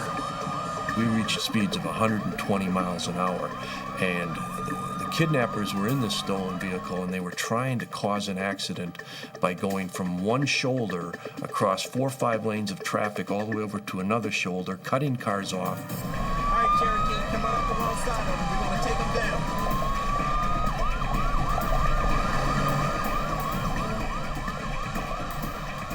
Agents used their training to end the pursuit. And they were able to execute what we call the pit maneuver, whereby they actually bumped the rear quarter panel. And the vehicle did not lose control completely. It just swerved slightly, but it was enough for the driver to slow down to a much lower speed, and our vehicles basically boxed them in at that point, and they came to a complete stop. On the highway, agents and detectives surrounded the car. They knew the men inside were armed and dangerous.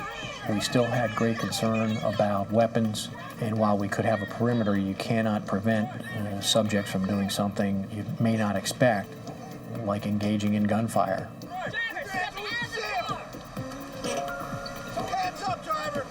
We removed all of the occupants of the car. We ended up finding 3 subjects in the car. They all claimed to know nothing about Jaime Estrada and wouldn't even give agents their names.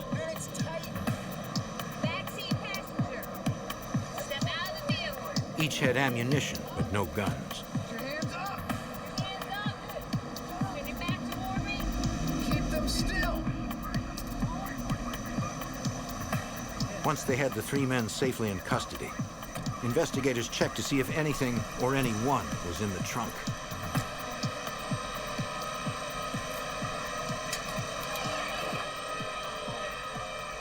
It was empty. Jaime was not with them.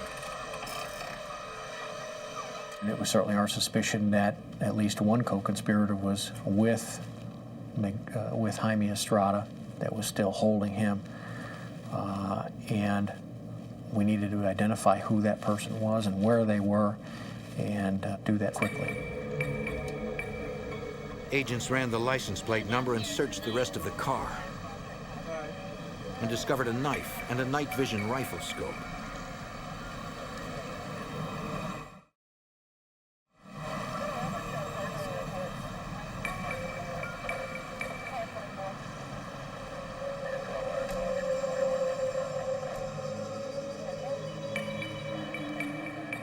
They also found several pagers, a cell phone, and a piece of cardboard with Paulo's cell phone number written on it.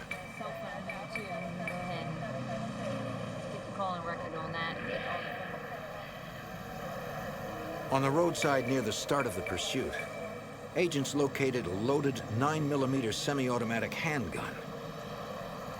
Likely the object seen thrown from the suspect's car.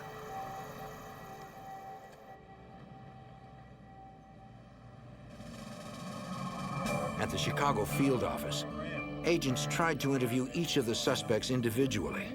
There's a gang after us, man. I didn't see no. They refused to cooperate. When's the last time you saw a gang with lights and siren? We stopped them, During the interviews, the suspect's pagers went off multiple times. Someone was desperately trying to get in touch with him. Take a look at that number. You know whose number this is. The men swore they did not recognize the numbers. Oh, yeah, sure it is. What are you trying to hide? Look at these numbers. The investigators were sure it was the rest of the group trying to find out what happened. Any of these numbers? So they tried tracing that number. But it was an unpublished number, and the phone company would not give us the address. We pleaded with the phone company and promised them that we would give them a subpoena, but it's logistically impossible on a Friday night at 11 o'clock to try to get a judge to sign a court order. What do I have to do to give you these numbers? It had been a full day since the teenager was shot. Agents were frustrated that while Jaime was probably dying, a subpoena stood in their way.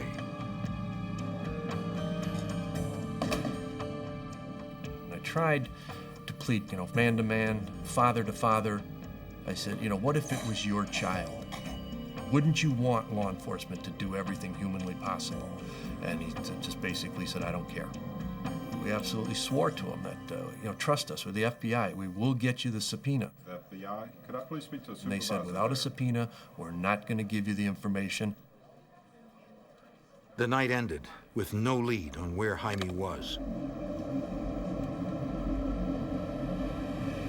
The next afternoon, on the city's west side, someone dumped a body.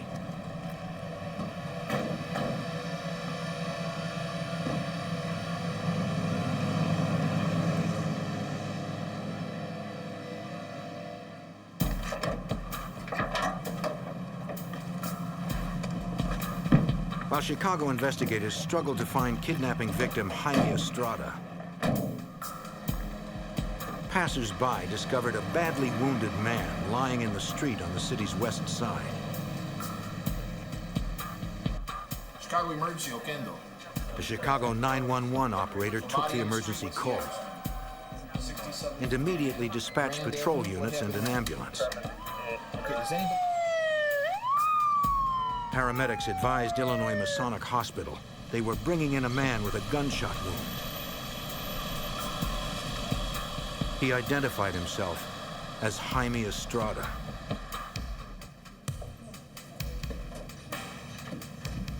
A Cook County Sheriff's investigator arrived at the hospital.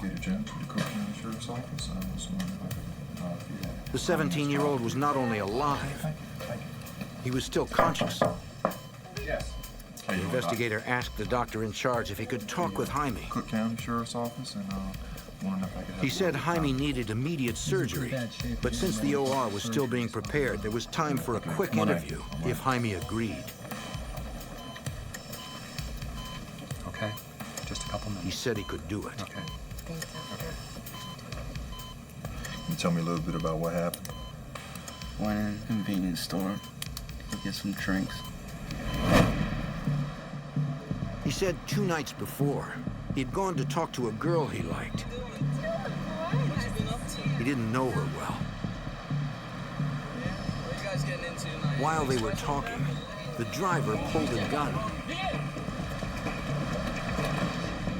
It happened so quickly.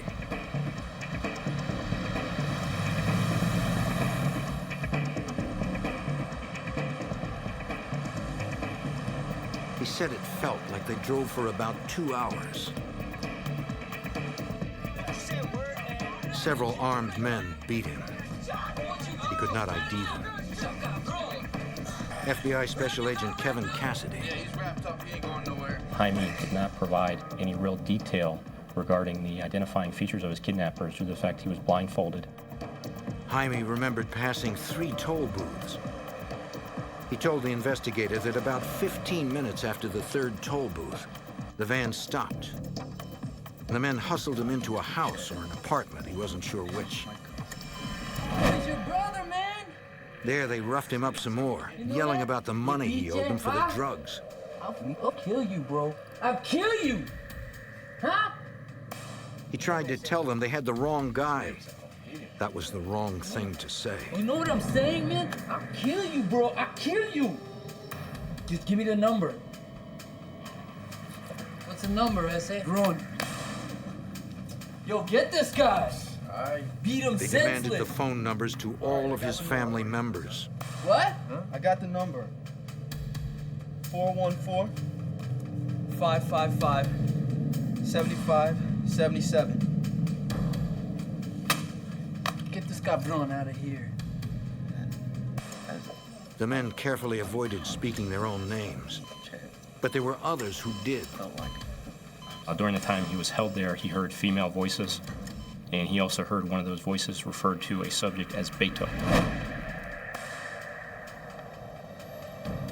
Jaime believed it was Beto that guarded him most of the time. Sometime the next morning, Jaime was just getting to sleep.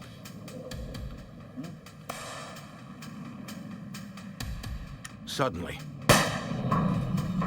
Beto, ¿qué pasó? it took him a minute to realize he'd been shot. Miguel, get them, cállate, cállate. It even surprised some of the kidnappers. They promptly moved Jaime to a bathroom. You'll be okay. Cállate, you'll be okay, man. Golly! Hey, man, you'll be okay. Go. Hey, man. Hey, look, you're gonna be okay, all right? Here. Yo, Put this go on here. ahead, Beto. Hold this right here, okay? You're gonna be okay, man. Go, Vente, get the car, bro. Beto, come on, man, get out of here. God, Dios mío, man. He's not gonna be fine. You're gonna be all right, man.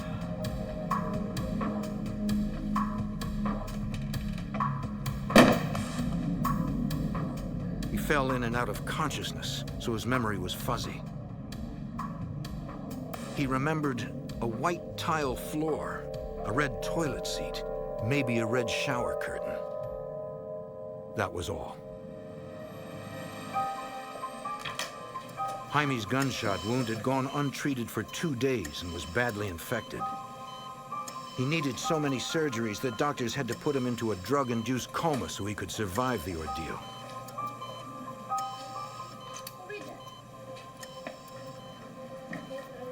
Doctors were surprised at the young man's strength, that he had survived this long.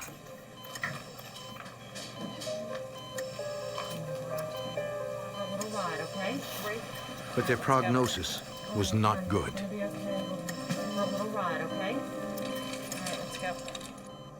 Several suspects were still at large. Meanwhile, on Newland Avenue in northern Chicago, a resident heard a commotion and saw what looked like 2 armed men forcing 2 others toward a van. The captives broke loose and ran. The Jaime Estrada kidnapping case was about to become much more complicated.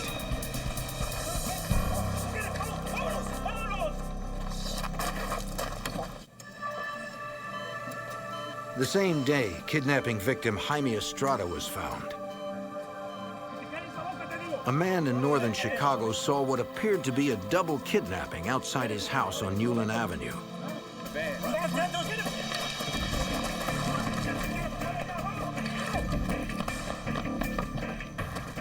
The victims managed to escape.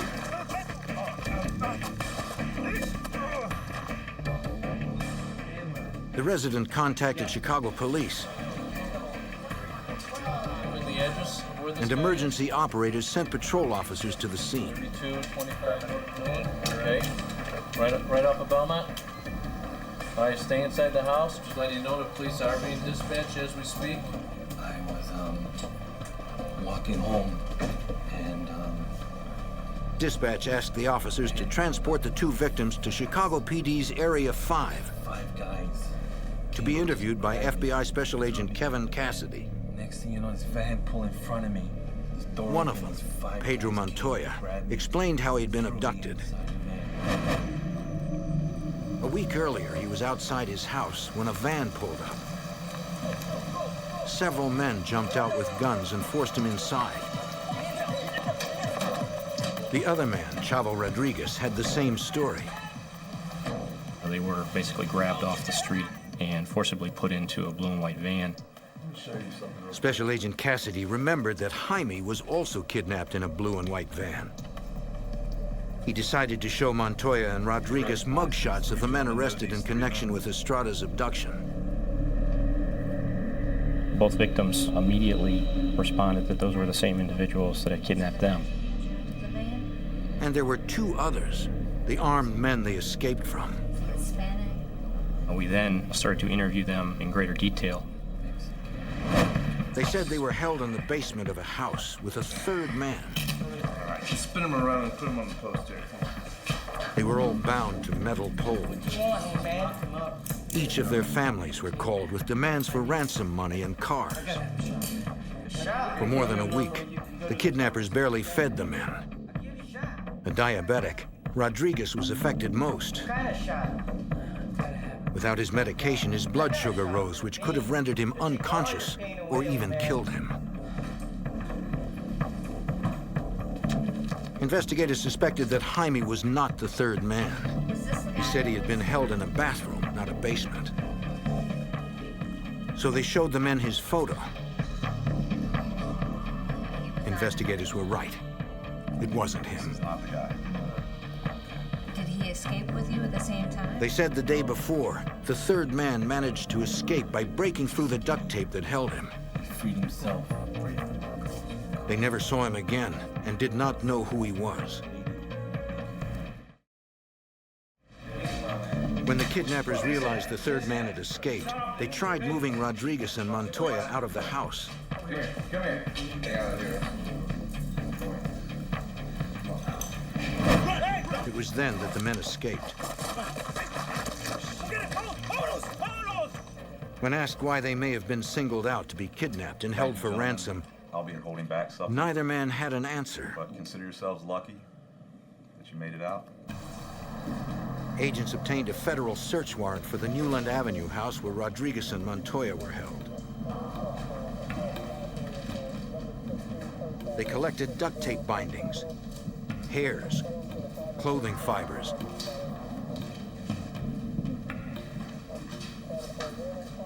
and dozens of fingerprints.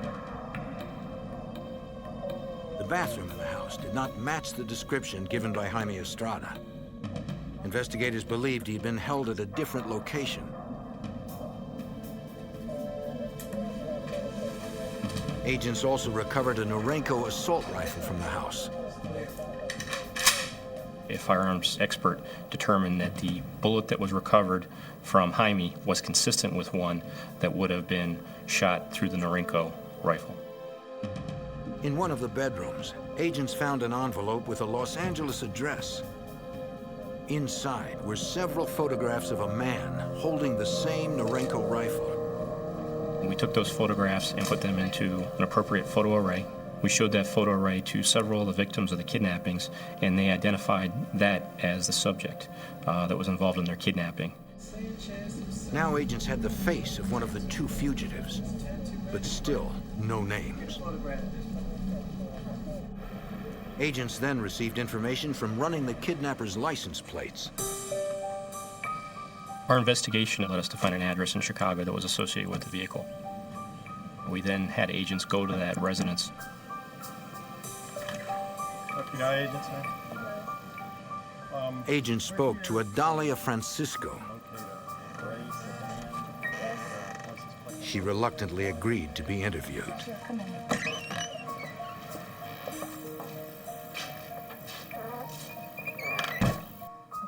After persistent questioning, Mrs. Francisco told agents that her husband, Ricardo, was in hiding, having escaped from a band of kidnappers. I don't know what to do. Well, they kidnapped your husband? Yes. They called here and... Investigators determined he was the third man held in the Newland Avenue home. They just won't stop. I don't know what to do. Pressed further, she explained why her husband and the other men were being held. The last one was the sedan that you're asking. Further investigation and intensive interviews led us to determine that there was a nexus to illegal drug activity in each one of these individual kidnappings. Friends of Ricardo Francisco revealed that he was a drug runner. He owed a drug cartel $100,000. Montoya owed $130,000 to the same drug cartel. Rodriguez was not involved in dealing drugs himself. It was his son. But that did not matter to the cartel. His son had owed some money, and they grabbed the dad. In the case of Jaime Estrada, our investigation did not reveal any involvement in illegal drug activity, and we do not believe he had any. It seemed the cartel had been duped by the girl who lured Jaime into the van. Informants identified her as Juanita Gonzalez.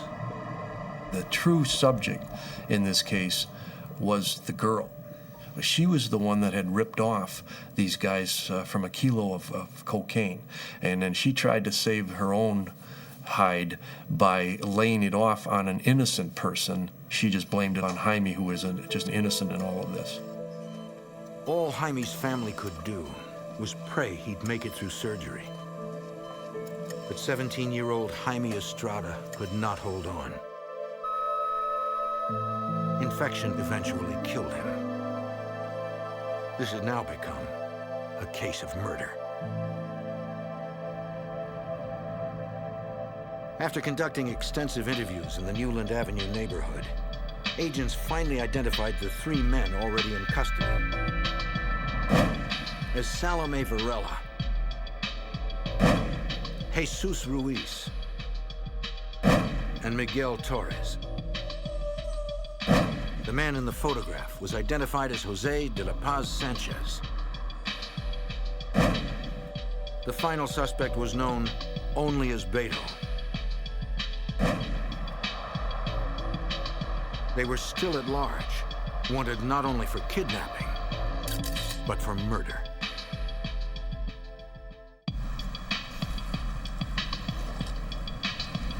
In 1996, Chicago area investigators captured 3 alleged members of a kidnapping ring that took the life of 17-year-old Jaime Estrada. They still had 3 suspects to find. FBI Special Agent Kevin Cassidy had the name of one of the fugitives, Jose Sanchez. His photo was discovered in an envelope during a crime scene search. The envelope had an address in Los Angeles. We then surmised that the subject had fled the area, and it would be logical to look for him in Los Angeles. We obtained an arrest warrant, and we forwarded that information to our Los Angeles office. In LA, FBI Special Agent Scott Hanley set out to apprehend Sanchez. Okay. All right. Yeah, thanks. Well, good luck to you. Bye. We went out to the location, which was a house in the Echo Park area of Los Angeles. After we'd been on the house for over 3 hours, one of the team observed a male Hispanic individual walk out of the house. But at that time, because of the distance away from him, we couldn't tell if it was Mr. Sanchez or not. We were able to follow him for approximately about a half hour on 3 different freeways in Los Angeles till he finally went to the West Los Angeles area. The man parked outside a home improvement store. Even with a photograph of the suspect, they still could not tell if it was Sanchez. If you've never met the person before and all you have is a photograph, you're trying to look at a real person to match it up with a photograph, and who knows how old that can be. From the photo, they knew Sanchez had a Grim Reaper tattoo on his right upper arm. One of the officers went in on foot to try to get a closer look of the individual. He followed this person in the store. I saw this tattoo of the Grim Reaper.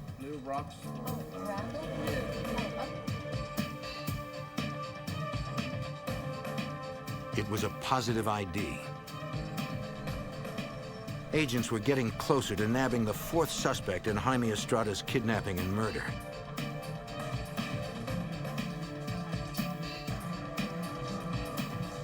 In the end, it was surprisingly simple. Sanchez had been handcuffed before he realized what was happening. He was unarmed and arrested without incident. Sanchez confessed to taking part in Jaime Estrada's kidnapping and was present after Jaime had been shot. When Mr. Sanchez admitted that he knew that Mr. Estrada had been shot, I asked him, well, what was the condition of the boy? And he said, well, he was talking to us. And I said, well, what did he ask? And he says, well, he asked, can I take him to the hospital? And I says, well, why didn't you do that? He says, well, I didn't know what to do. He also admitted to the other kidnappings and said they had been ordered by a drug cartel as a way to collect money owed to them. Request that your lawyer be present before you answer any further questions. Chicago investigators then began to intensify their search for the man known only as Beto.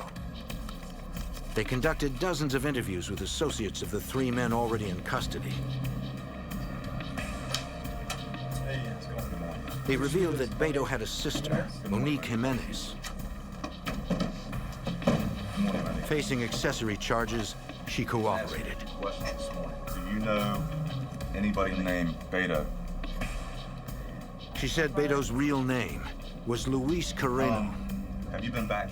The sister was able to describe some of the circumstances of Jaime's kidnapping, particularly the shooting. She advised that she was in the apartment at the time and had heard the shot and saw Jaime shot. And she advised that the person that shot him was in fact her brother. There was blood there, so I had to go back. She said she had cleaned blood off the bathroom floor with bleach. She gave the FBI the address of the apartment. Yes, it's 2532 Moody Avenue. An evidence response team processed the apartment, collecting samples, including the grout between the bathroom floor tiles. Lab examiners later discovered traces of blood in the grout. DNA testing proved the blood was Jaime's. In October 1997, federal prosecutors in Chicago tied the complex case together for a jury. The four suspects in custody, Salome Varela, Jesus Ruiz, Miguel Torres, and Jose Sanchez, were found guilty of racketeering, conspiracy, weapons violations, assault charges, and all four kidnappings. They were all sentenced to life in prison without the possibility of parole. The FBI tracked Juanita Gonzalez, the girl responsible for Jaime's abduction, to Mexico, where she completely disappeared.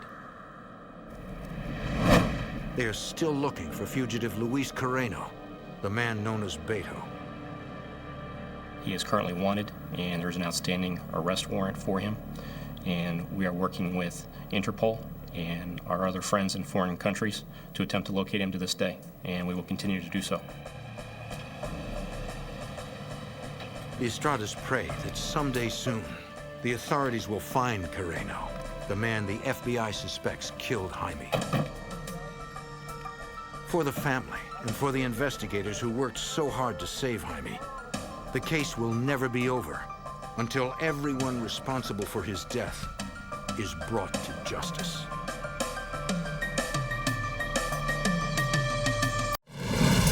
In the United States, violent extremists embark on a campaign of terror nearly 2 decades before the Oklahoma City bombing. Bank robberies, bombings, escalating acts of destruction. When their agenda turns to murder, FBI counterterrorism experts team up with state police to stop a group of violent radicals before they strike again.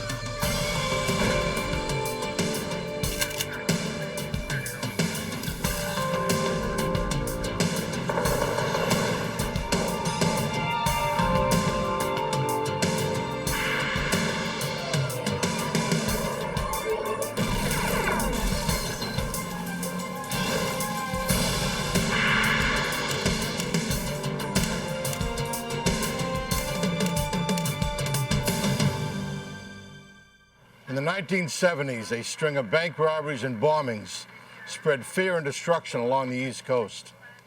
The FBI faced a new breed of criminal, the domestic terrorists. I'm Jim Kallstrom, former head of the FBI's New York office. For nearly a decade, these self-proclaimed revolutionaries operated underground. Law enforcement vowed to unearth them once and for all.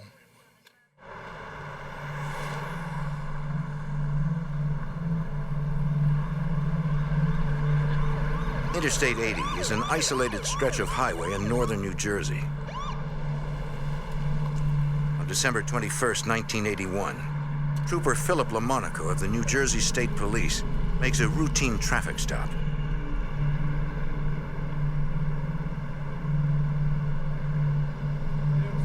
The driver seems nervous. LaMonaco sees that he has a gun. Put your license up on the dash! Step out of the vehicle now! Keep your hands up! Back up against the car now! Stay there! Don't move, just stay there! Got any more weapons on you? Keep stay there, don't you move! Yes, sir, stay in the car! Stay in the car, sir! Stay in the car! Stay in the car, sir!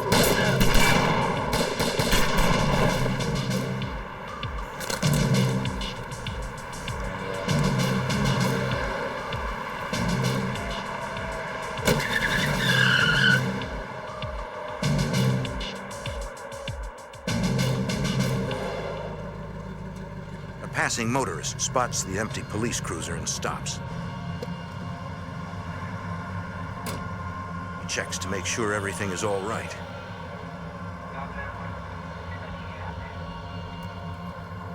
In the snow, he sees the road trooper, bleeding and motionless. He uses the police radio to call for help. State Trooper Barracks, go ahead. I'm here on I-80. I've met a patrol car. What's your name, sir? Troopers on duty at the Blairstown State Police Barracks are surprised to hear a civilian voice on their radio. Trooper's on the ground. He's motionless. Take a good shot. Not moving at all. Stay at the car, sir. We're on the way. All available troopers respond to the report of the shooting. We have an officer shot. Officer down. Charles Coe is a major with the New Jersey State Police. Virtually every road trooper that was on duty that day responded to the scene. We're all basically road troopers to start with. That's where we started from.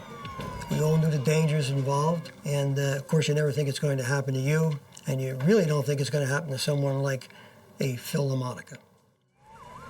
LaMonaco is a legend in the department. Arriving at the scene, Lieutenant Richard Ryan can't believe he's been shot.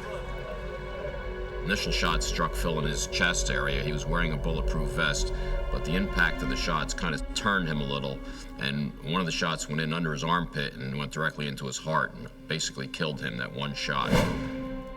Investigators find LaMonaco's service revolver empty. All 6 rounds fired, indicating the trooper had gone down fighting.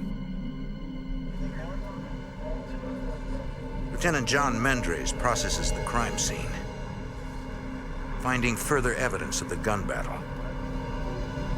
I obtained pieces of glass fragments, 12 9mm bullet casings at the scene. They were in a snowbank and in the general area. From the size and number of bullet casings, Mendres believes the murder weapon is a 9mm semi-automatic pistol. He searches for the gun, but it is nowhere to be found. EMTs transfer Philip LaMonaco's body to the hospital as 250 police officers go after his killer. New Jersey and Pennsylvania State Police stop and question motorists. One man remembers seeing 2 men as they left the scene. They were driving a 1977 Chevy Nova with Connecticut license plates. Police set up checkpoints along the Delaware River. Officers search miles of highway and back roads looking for the killers. The response was overwhelming. People were coming out of the woodwork to help us and offer leads and try to help us find the car, find the people responsible for this. Hours later, a narcotics detective and a state trooper find the Nova. The car has been abandoned on a rural road 3 miles from the crime scene. Detectives find an empty holster. Troopers search the vehicle for clues. They find several bullet holes in the car's exterior. It was a shot pattern into the hood of the car and into the windshield, and the right front passenger window was shot out, which indicates that he was shooting at the passenger. Investigators suspect it was likely the passenger of the car who murdered Phil LaMonaco. The driver was in such a hurry to ditch the vehicle, he left behind a crucial piece of evidence. On the dashboard in plain sight was a Connecticut driver's license in the name of Barry Eastbury. For now, Eastbury's name and address are investigators' only link to LaMonaco's killer. And I actually left that scene with another trooper and immediately drove to Connecticut to follow up that lead that night. And we proceeded to the address that was in downtown New Haven, Connecticut. The address on the Eastbury driver's license turns out to be a hotel rather than a residence. So it was turning out to be a dead-end lead. We met with the FBI later in the morning, and they told us that they had been at that same hotel a few months earlier following the lead-up on an individual by the name of Raymond Luke Levasseur. Levasseur is one of the FBI's 10 most wanted fugitives. Agents believe he is the leader of a violent radical group called the Sam Melville Jonathan Jackson Unit. The FBI suspects the group of masterminding a series of bank robberies and bombings. Now investigators wonder whether the group is also responsible for the murder of Trooper Phil LaMonaco. I'd like to take those prints and see if we can match them up. Agents send Levasseur's file to the state lab in New Jersey to compare his fingerprints with those found in the Nova. Unfortunately, none of them matched, which we could not believe. It just didn't make any sense. Ryan takes a closer look at Levasseur's wanted flyer. I reread the flyer, and on the bottom in small print, right at the last line, it said, "May be accompanied by Thomas William Manning." FBI agents pull Manning's file. The photo on his wanted poster is the man they know as Barry Eastbury. Examiners match Manning's file fingerprints to those lifted from the Nova, confirming that Barry Eastbury is an alias for Thomas Manning. If Manning is involved in the murder of Philip LaMonaco, investigators are up against a dangerous fugitive. According to FBI files, Manning met Levasseur in prison, where they both served time on drugs, weapons, and robbery charges. Involved in several bank robberies. The two men formed a radical group called the Melville Jackson Unit, according to Special Agent Leonard Cross.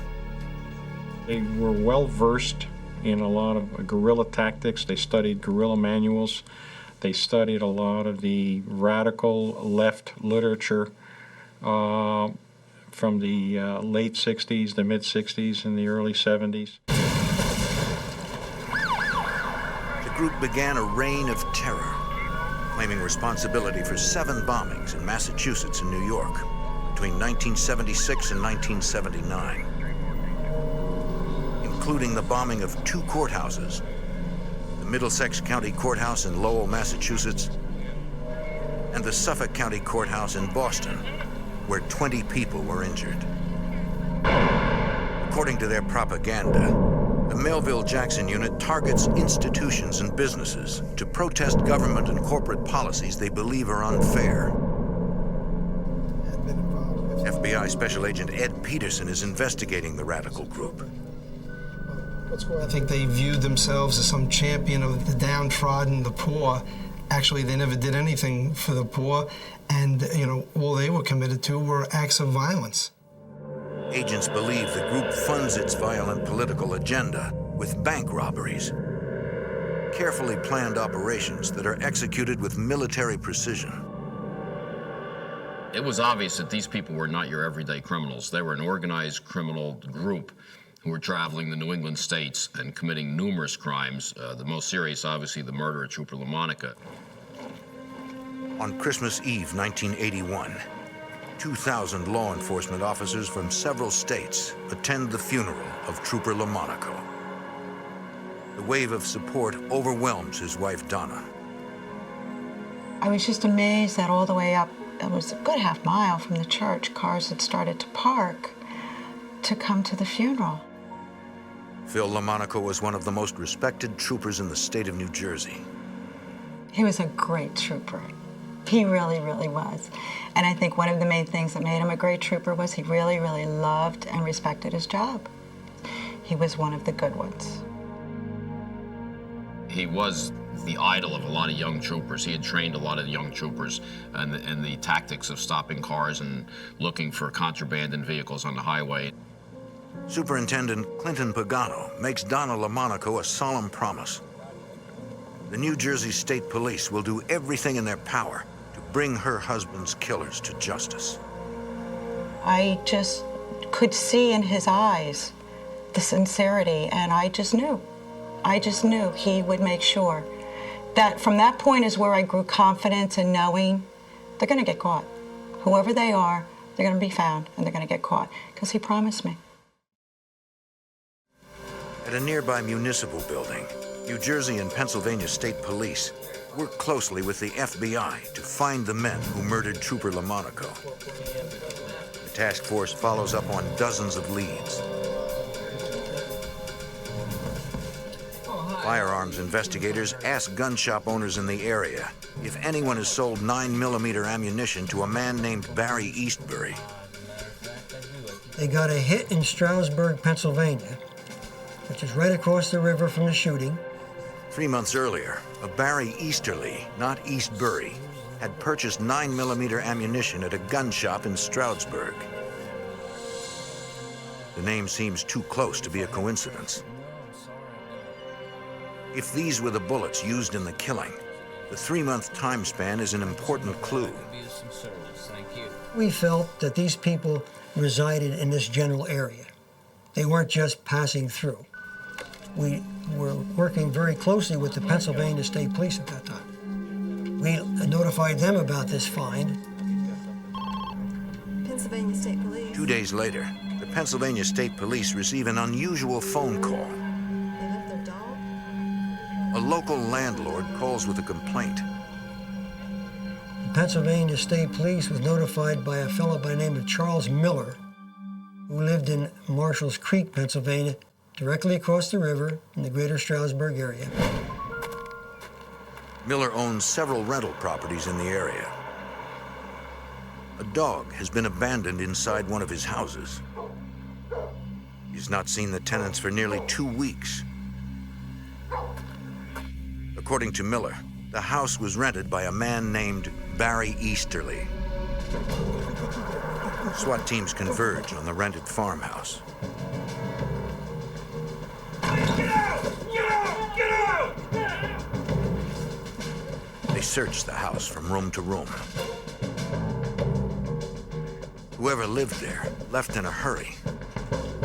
The occupants of the house had abandoned clothing, personal photos, and even their dog.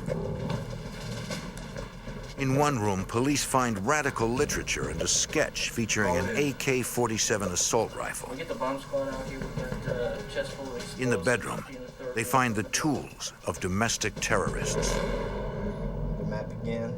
We found all types of paraphernalia, information on how to make bombs, bomb-making material. Police also find 9mm bullets, the same caliber that killed Trooper Phil LaMonaco. They believe the rented property is a safe house, where Thomas Manning, his wife and children, lived at the time of the LaMonaco shooting. Everything in this trunk, we've got bomb-making materials. Investigators find documents that offer fresh insight into the radical group's operations. Especially this right here. They apparently were planning to pull a bank robbery in Allentown, Pennsylvania. That's cool. We had those schematics. We also found a critique of the bank robbery where several policemen were killed a few years before that.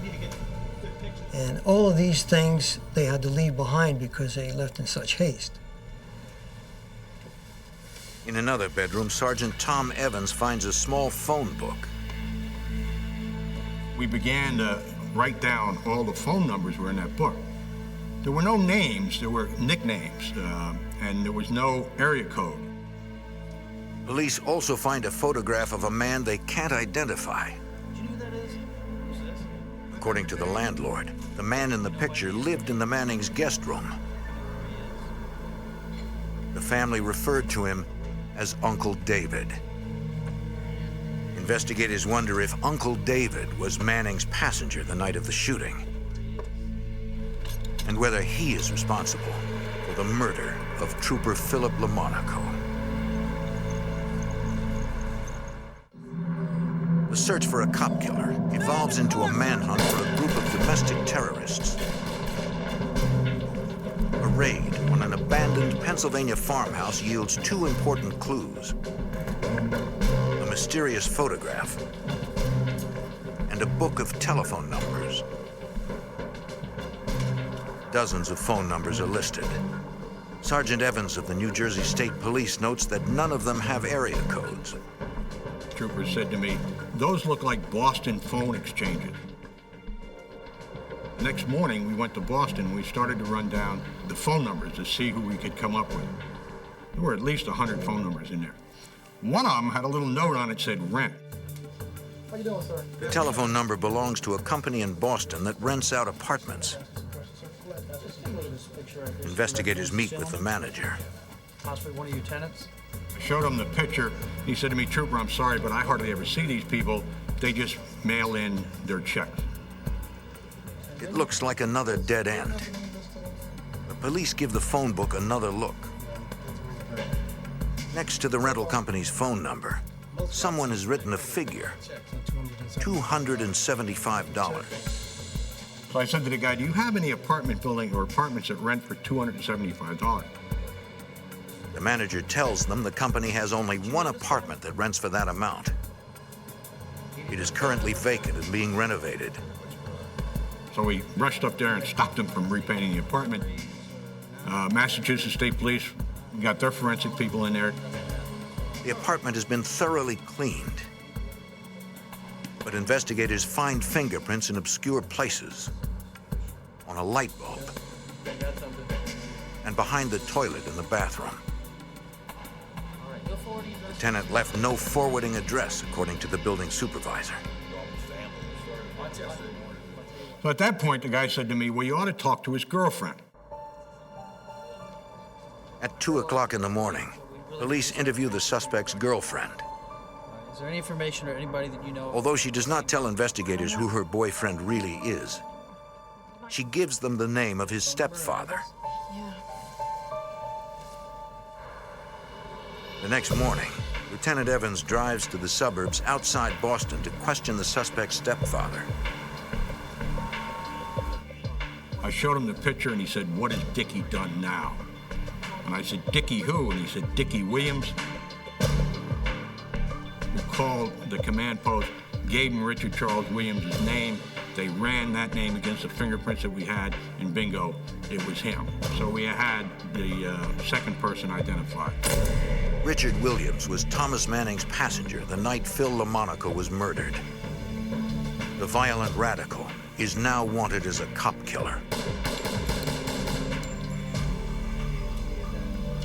Investigators on the case face an extraordinary challenge: finding a group of fugitives who are as elusive as they are dangerous. New England authorities and the FBI join ranks to track down Manning, Levasseur, and Williams. Special Agent Ed Peterson is assigned to assist the New Jersey police in the manhunt. It was really important, as far as the FBI and all of law enforcement, to put them under a magnifying glass and to look at every possible contact, to try to think like they would think, to try and get into that mindset and to understand, what motivated them and where they would look to go. The task force sifts through hundreds of hours of intelligence on the Melville-Jackson unit. According to their files, the fugitives have a history of using different aliases to conceal their identities, and various mail drops to hide their locations. We knew that we had a tough job because they did not remain in one place. They didn't do the conventional things that fugitives generally do. They went to such extremes to hide their identities. In 1981, a man walks into the town clerk's office in Brattleboro, Vermont with an unusual request. He needs a copy of a birth certificate for an infant who died in the early 1950s. The clerk becomes suspicious. Can you excuse me for a minute? Brattleboro is a small town, and she knows the infant's family. How you doing, sir? Do you have any ID on you? Is there a problem? No problem, sir. I just need to see your ID. Get on the ground, what those doing? Get out, now, get down, get down, down, get down, get down. Police later identify the man as Raymond Levasseur after finding his fingerprints in an abandoned vehicle nearby. They suspect he was trying to establish a new identity by stealing the birth certificate of a dead infant. Headed out in the parking lot. It's a white male. In January 1982, Thomas Manning joins Levasseur on the FBI's 10 most wanted list. Authorities turn up the heat on the fugitives. 4 months later, FBI agent John Markey responds to the scene of a bank robbery. Two masked gunmen had stolen $60,000 from a bank in Burlington, Vermont. According to Agent Markey, the precision of the operation points to the Melville-Jackson unit. All three individuals that went into the bank went in right after an armored car delivery. One man stood in the lobby. The other two vaulted the counter. One of them took the money from the teledraws. The other one took the money that had just been delivered. The money in the teledrawers was rigged with die packs. They look like a stack of money. When you take them out of a bank, there's an electronic sensor that causes them to activate. And then within 7 seconds, they go off, letting off tear gas and a red dye, which dyes the money. They threw about $20,000 out the window because it had die packs in it. It was apparent to me that we ought to consider Raymond Levasseur and Thomas Manning and maybe his associate Richard Williams as possible suspects in that bank robbery. 2 months later, 3 men rob a bank in Syracuse, New York, netting $195,000. The MO is nearly identical to the Burlington robbery, but with one exception. They only took the money that was delivered by the armored car. They did not take any of the money out of the teledraws. That way they eliminated the possible die packs. It was my opinion that we were dealing with the same people who robbed the South Burlington branch, and you could account for the change of not taking money from the teledraws because they would have discussed the die packs. In just 2 months, over $235,000 has been stolen from area banks. Authorities are concerned that the Melville-Jackson unit is amassing a war chest to finance a new wave of terror. With the threat of more bombings looming, investigators make a difficult decision. They will try to find the terrorists by looking for their children. Pictures of the Manning and Levasseur children are distributed to schools, sport clubs, and pediatricians in the area. Can you take a look at this and just see if you recognize any of these children? That was very controversial. We had a lot of conversations as far as distributing the pictures of the children, because the children were innocent in this. They just were living with the parents. They were 8, 9, 10, 11, 12-year-old kids. Pass them around. Investigators feel they have no choice. In case somebody does recognize. The group is deadly, and lives are at stake. You don't know any of the parents either, do you? Unfortunately, the gamble does not pay off. The fugitives have hidden their children well. Thank you. Thank you. To make matters worse, the gang launches a series of new attacks. On December 16th, police in White Plains, New York, receive a frantic call. An unidentified man has phoned in a bomb threat to a local newspaper. According to the caller, the bomb has been planted in an office building. Fortunately, dozens of employees had evacuated before the building exploded. The blast destroyed nearly every window in the building. Inside, investigators find a communique from a group calling themselves the United Freedom Front. The UFF claims responsibility for the bombing. Agents on the case recognize the UFF's distinctive assault rifle logo. United Freedom Front. It is nearly identical to a sketch they found in Manning's Safehouse. We actually compared those side by side. And we decided that the logo looked enough, in our opinion, that it was them. We thought that the United Freedom Front, who took credit for that bombing, was in fact the new name for the people involved in the Monarchy killing. That's all right. Over the next year, the UFF claims responsibility for 4 more bombings. On December 14th, 1983, they call the press to issue a chilling statement. They intend to destroy the offices of a national defense contractor in Queens, New York.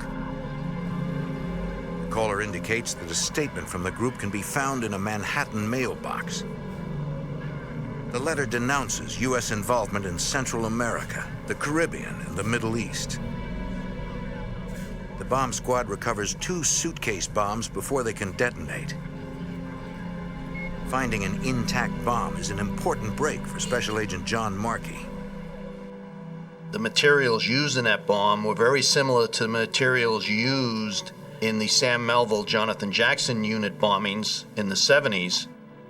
The elements of the bomb that was similar was the type of clock used, that the crystal on top of the clock hole was melted into the crystal and a brass screw was screwed in to the crystal. Special Agent Leonard Cross is familiar with the design. He investigated the group's early bombings in the 1970s. In February 1984, Cross becomes the coordinator of the task force hunting the killers. The investigation into the radical group is now in its 8th year. The terrorists have stayed a step ahead of authorities by repeatedly assuming new identities. Agent Cross and the FBI task force decide to take a new approach. What we tried to do was plot where we knew they had lived, safe houses, where they had bombed, where they had committed bank robberies. So we started putting this all up on a map. Slowly but surely, a pattern emerges. The group's activities are concentrated in a 4-state area that includes New York, Massachusetts, Vermont, and Connecticut. In the spring of 1984, the FBI launches Operation Western Sweep, a mission designed to close in on the dangerous fugitives.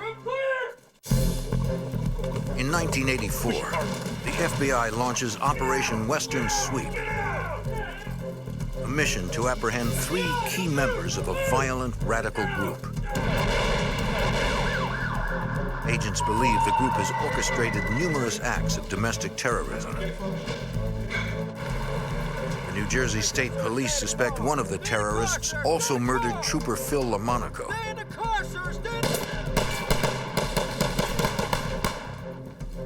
Hundreds of investigators comb areas where the group is known to operate.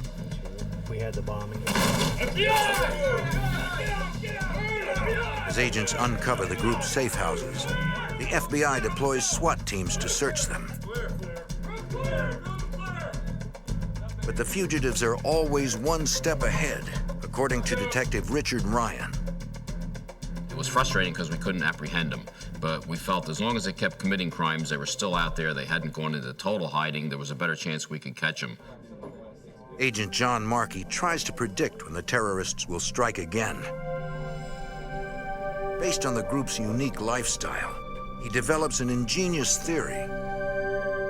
There were a series of 4 bank robberies in 1982 and 1983 in upstate New York along Interstate 90 between Syracuse and Albany, New York. Markey divides the total amount of money stolen by the number of days between robberies. He calculates that the group is operating on a budget of about $737 per day. Based on that, you could predict when the next robbery would occur. I was predicting that the next robbery would be between June 1st and June 14th of 1984. Markey's prediction is right on target.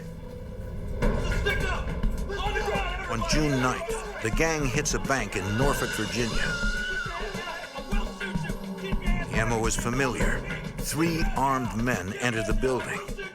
2 of them jump the counter. They subdue bank personnel at gunpoint. Ignoring the cash in the drawers, they grab bags of money that have just been delivered by an armored car service. They did not take any of the money out of the teledraws. That way they eliminated the possible die packs, bait money, and sounding the alarm. The gang seems to be getting smarter with each new robbery. Investigators need a lead, however small, to break the case wide open.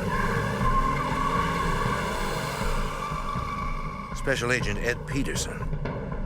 We knew no matter how good any fugitive thinks he or she is, no matter how good they think they are, some point and some time, they're going to make a careless mistake. In the summer of 1984, the fugitives make that crucial mistake.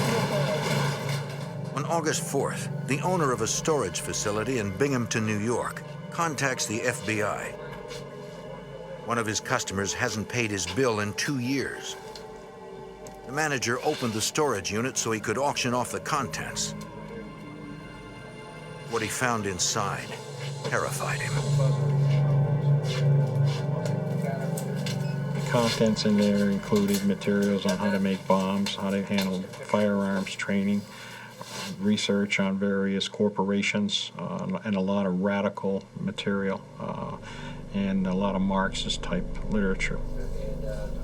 Agents find bomb-making diagrams in the storage unit. They show a timer assembled with brass screws. Earlier in the investigation, agents found an unexploded bomb with similar brass screws at one of the group's targets. The bomb is designed to detonate a massive bundle of dynamite with a single electric charge. The distinctive design links Levasseur and his gang to bombings all over the Northeast. There are hundreds of pieces of evidence in the storage unit.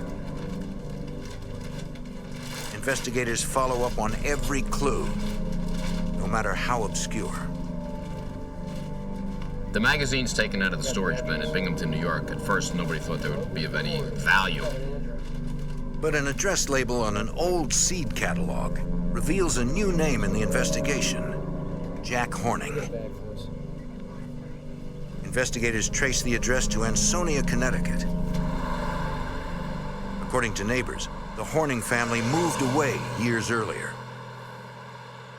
The trooper that was assigned to this lead felt, again, we have another dead-end lead. However, he continued to interview people in the neighborhood, and he developed a babysitter who had lived a few houses down, and she babysat for the Horning children. The teenager remembers the Hornings well. She tells the trooper that Mrs. Horning was a normal mom. The kids were well behaved. The entire time she worked for the Hornings, nothing out of the ordinary happened. But then she remembers one small incident. One day she was out with Mrs. Horning and they had a motor vehicle accident. On a hunch, the trooper follows up with the Connecticut Department of Motor Vehicles. He is unable to find an accident report involving a Mrs. Horning. But one report does match the time and location of the incident. The key was that the babysitter was listed on the accident report as a passenger in that vehicle. The name the driver gave police at the time was not Horning, but Himes. This is interesting. Judy Himes' Connecticut license has since expired. It was traded for a New York license in 1980. From Connecticut to Later, the New York license was turned in for an Ohio license. According to DMV records, the Ohio license is still current. Judy Himes' name, along with her address in Columbus, is forwarded to Sergeant Tom Evans. So I called the Columbus Police Department. Yeah. And I said, what is at that address? And the guy said to me, it's a mail drop. And a mail drop meant that's them, that's their MO, that's what they used. They didn't have mail sent to their homes. Okay, let's go. In Columbus, the FBI rents a vacant house across the street from the mail drop. From there, agents can monitor the facility with video cameras. The mail drop is a 24/7 operation, so this was going to be difficult to surveil.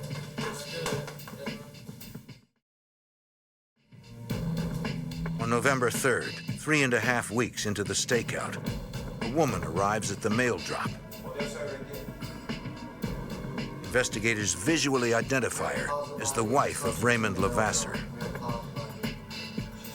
It's the first time now in probably over 10 to 12 years that any law enforcement agency had any of these people actually in sight under surveillance.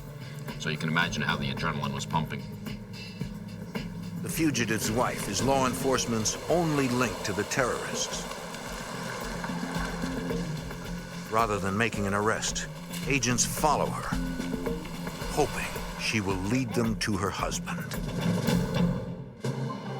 In 1984, the FBI and a multi-state task force trail a group of domestic terrorists. The violent radicals are suspected of a series of bank robberies and bombings.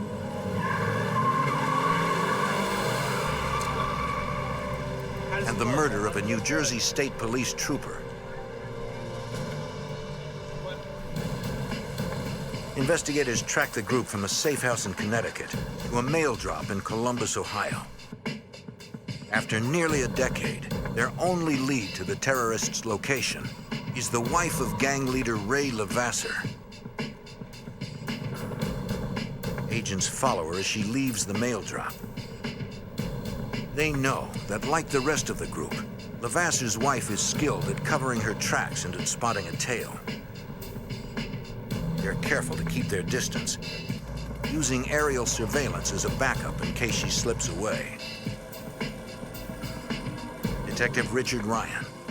She was on and off the highway numerous times, stopping, starting, looking around, taking local roads back onto the interstate, back off. So it was a difficult surveillance. 2.5 hours later, the target stops at a house in Deerfield, Ohio. Once she arrived at the house, a surveillance was set up in the area from different locations as best as they could. And it was a very rural area. There were farmers' fields, cornfields, things of that nature. New Jersey State Trooper Richard Tao watches the house from a distance. Approximately 20 minutes later, a male subject left the house and got in his car and left the area. The male subject is Richard Williams, the man wanted for the murder of New Jersey State Trooper Philip Lamonaco. FBI agents follow Williams to a safe house in Cleveland. They now have 2 houses under surveillance, 60 miles apart. In one location, we had the suspected murderer of Trooper Philip Lamonaco. In the second location, we had top 10 FBI fugitive Ray Levasseur. Surveillances continued through the night and into the morning. Around 9:40 a.m., the Levasseurs leave their house. All right, fellas. Let me know when you're in position so we can go. Go, go, go, go, go. The SWAT team moves in. They arrest Ray Levasseur, along with his wife. The call then immediately went out to Ohio, up to Cleveland, that Levasseur was in custody, so now a decision was made to raid the Cleveland, Ohio house. In Cleveland, agents and police surround the home of Richard Williams. Williams, the suspected murderer and terrorist, gives up without a fight. After years of work, the task force has captured 2 of the group's 3 key men in less than an hour. We had Ray Levasseur and his wife. We had Dickie Williams. The only remaining fugitives that we had was Tom Manning and his wife. Agents question Richard Williams about Thomas Manning's location. Williams stalls for hours. With every passing moment, the fugitives have more time to escape. Where is he? Finally, Williams breaks down and reveals the addresses of 3 safe houses located in Jefferson, Ohio. One of them belongs to Thomas Manning. We proceeded to that location and conducted a very extensive search. Williams' stall tactics have given the Mannings enough time to flee, but not enough time to cover their tracks.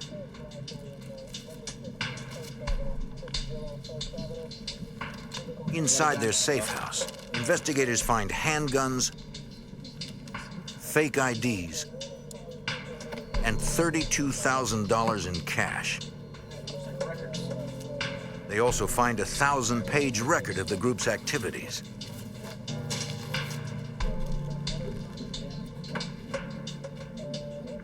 In one room, agents find a police scanner tuned to a frequency used by the FBI. In another room, they find explosives and bomb-making supplies. They also find a bomb kit that contains distinctive brass screws that match unexploded bombs recovered in 1976 and 1983.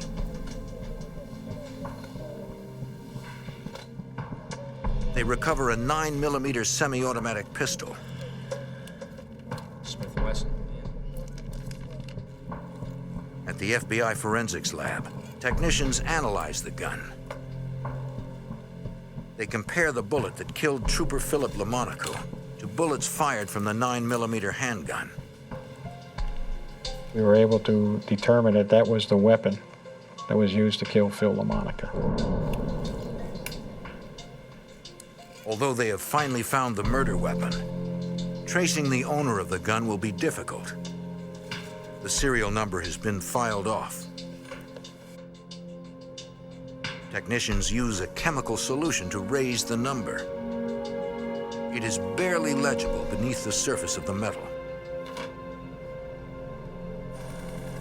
Agents trace the 9mm to a gun shop in Norfolk, Virginia. There it was purchased by a woman named Deborah Ann Fury. Fury had listed an address in Virginia Beach. Investigators check out the location. It turns out to be another mail drop. The surveillance team waits to see who will collect the mail. When a woman arrives and opens the box, agents identify her. Deborah Ann Fury is in reality Thomas Manning's wife. The FBI has finally found a link to the last member of the radical terrorist group. In Ohio, the FBI and police have arrested key members of a violent radical group charged with robbery and domestic terrorism. One of them, Richard Williams, is suspected of killing a police officer. 2 of the group's members, Thomas Manning and his wife, are still at large. It has been 5 months since Manning and his family fled their safe house in the rural town of Deerfield. The FBI traces a gun found in the safe house to an address in Virginia Beach, Virginia. As it turns out, the address is another mail drop. After weeks of surveillance, agents spot the fugitive's wife picking up the mail.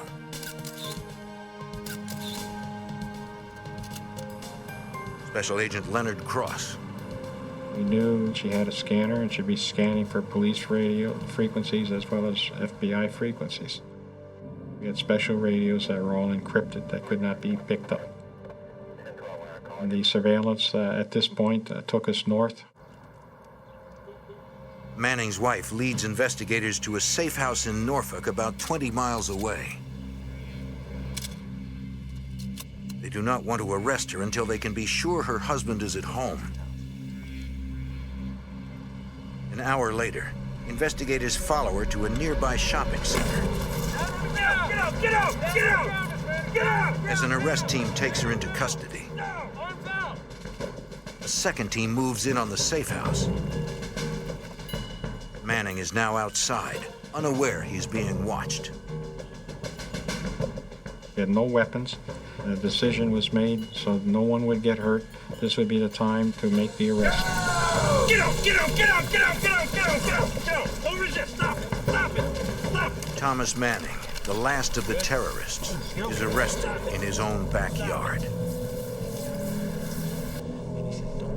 In 1987, Thomas Manning and Richard Williams stand trial in Somerville, New Jersey. Donna LaMonaco, the widow of Trooper Phil LaMonaco, attends the trial. It was very important for me to be a part of the trial. I needed to be there. I needed to know exactly what went on. I wanted to make sure they were the two that killed Phil. The two self-proclaimed revolutionaries are sentenced to life in prison for the murder of Trooper Philip LaMonaco. They receive additional sentences for their roles in a series of bank robberies and bombings starting in 1975. In separate trials, the wife of Thomas Manning is found guilty of conspiracy and sentenced to 15 years. Raymond Lavasser receives 45 years in prison for his role in the group's terrorist activities. His wife is released after spending several months in custody. I think it's really important to set the record straight that these individuals, Lavasser, Manning, Williams, they were nothing but criminals. These guys want to call themselves as freedom fighters, revolutionaries. At the end of the day, they were criminals. And that's the bottom line. I mean, when you commit bank robberies, when you set off bombs, when you kill a police officer who's only out there doing his job, they were nothing more than criminals. After the trials, members of the New Jersey State Police visit Phil LaMonaco's grave for the very first time. We went as a group to his gravesite. We felt that we had the respect of Phil. He would know that we had done our best. 2 decades after Philip LaMonaco's death, people still leave flowers and flags on the side of the New Jersey highway he protected.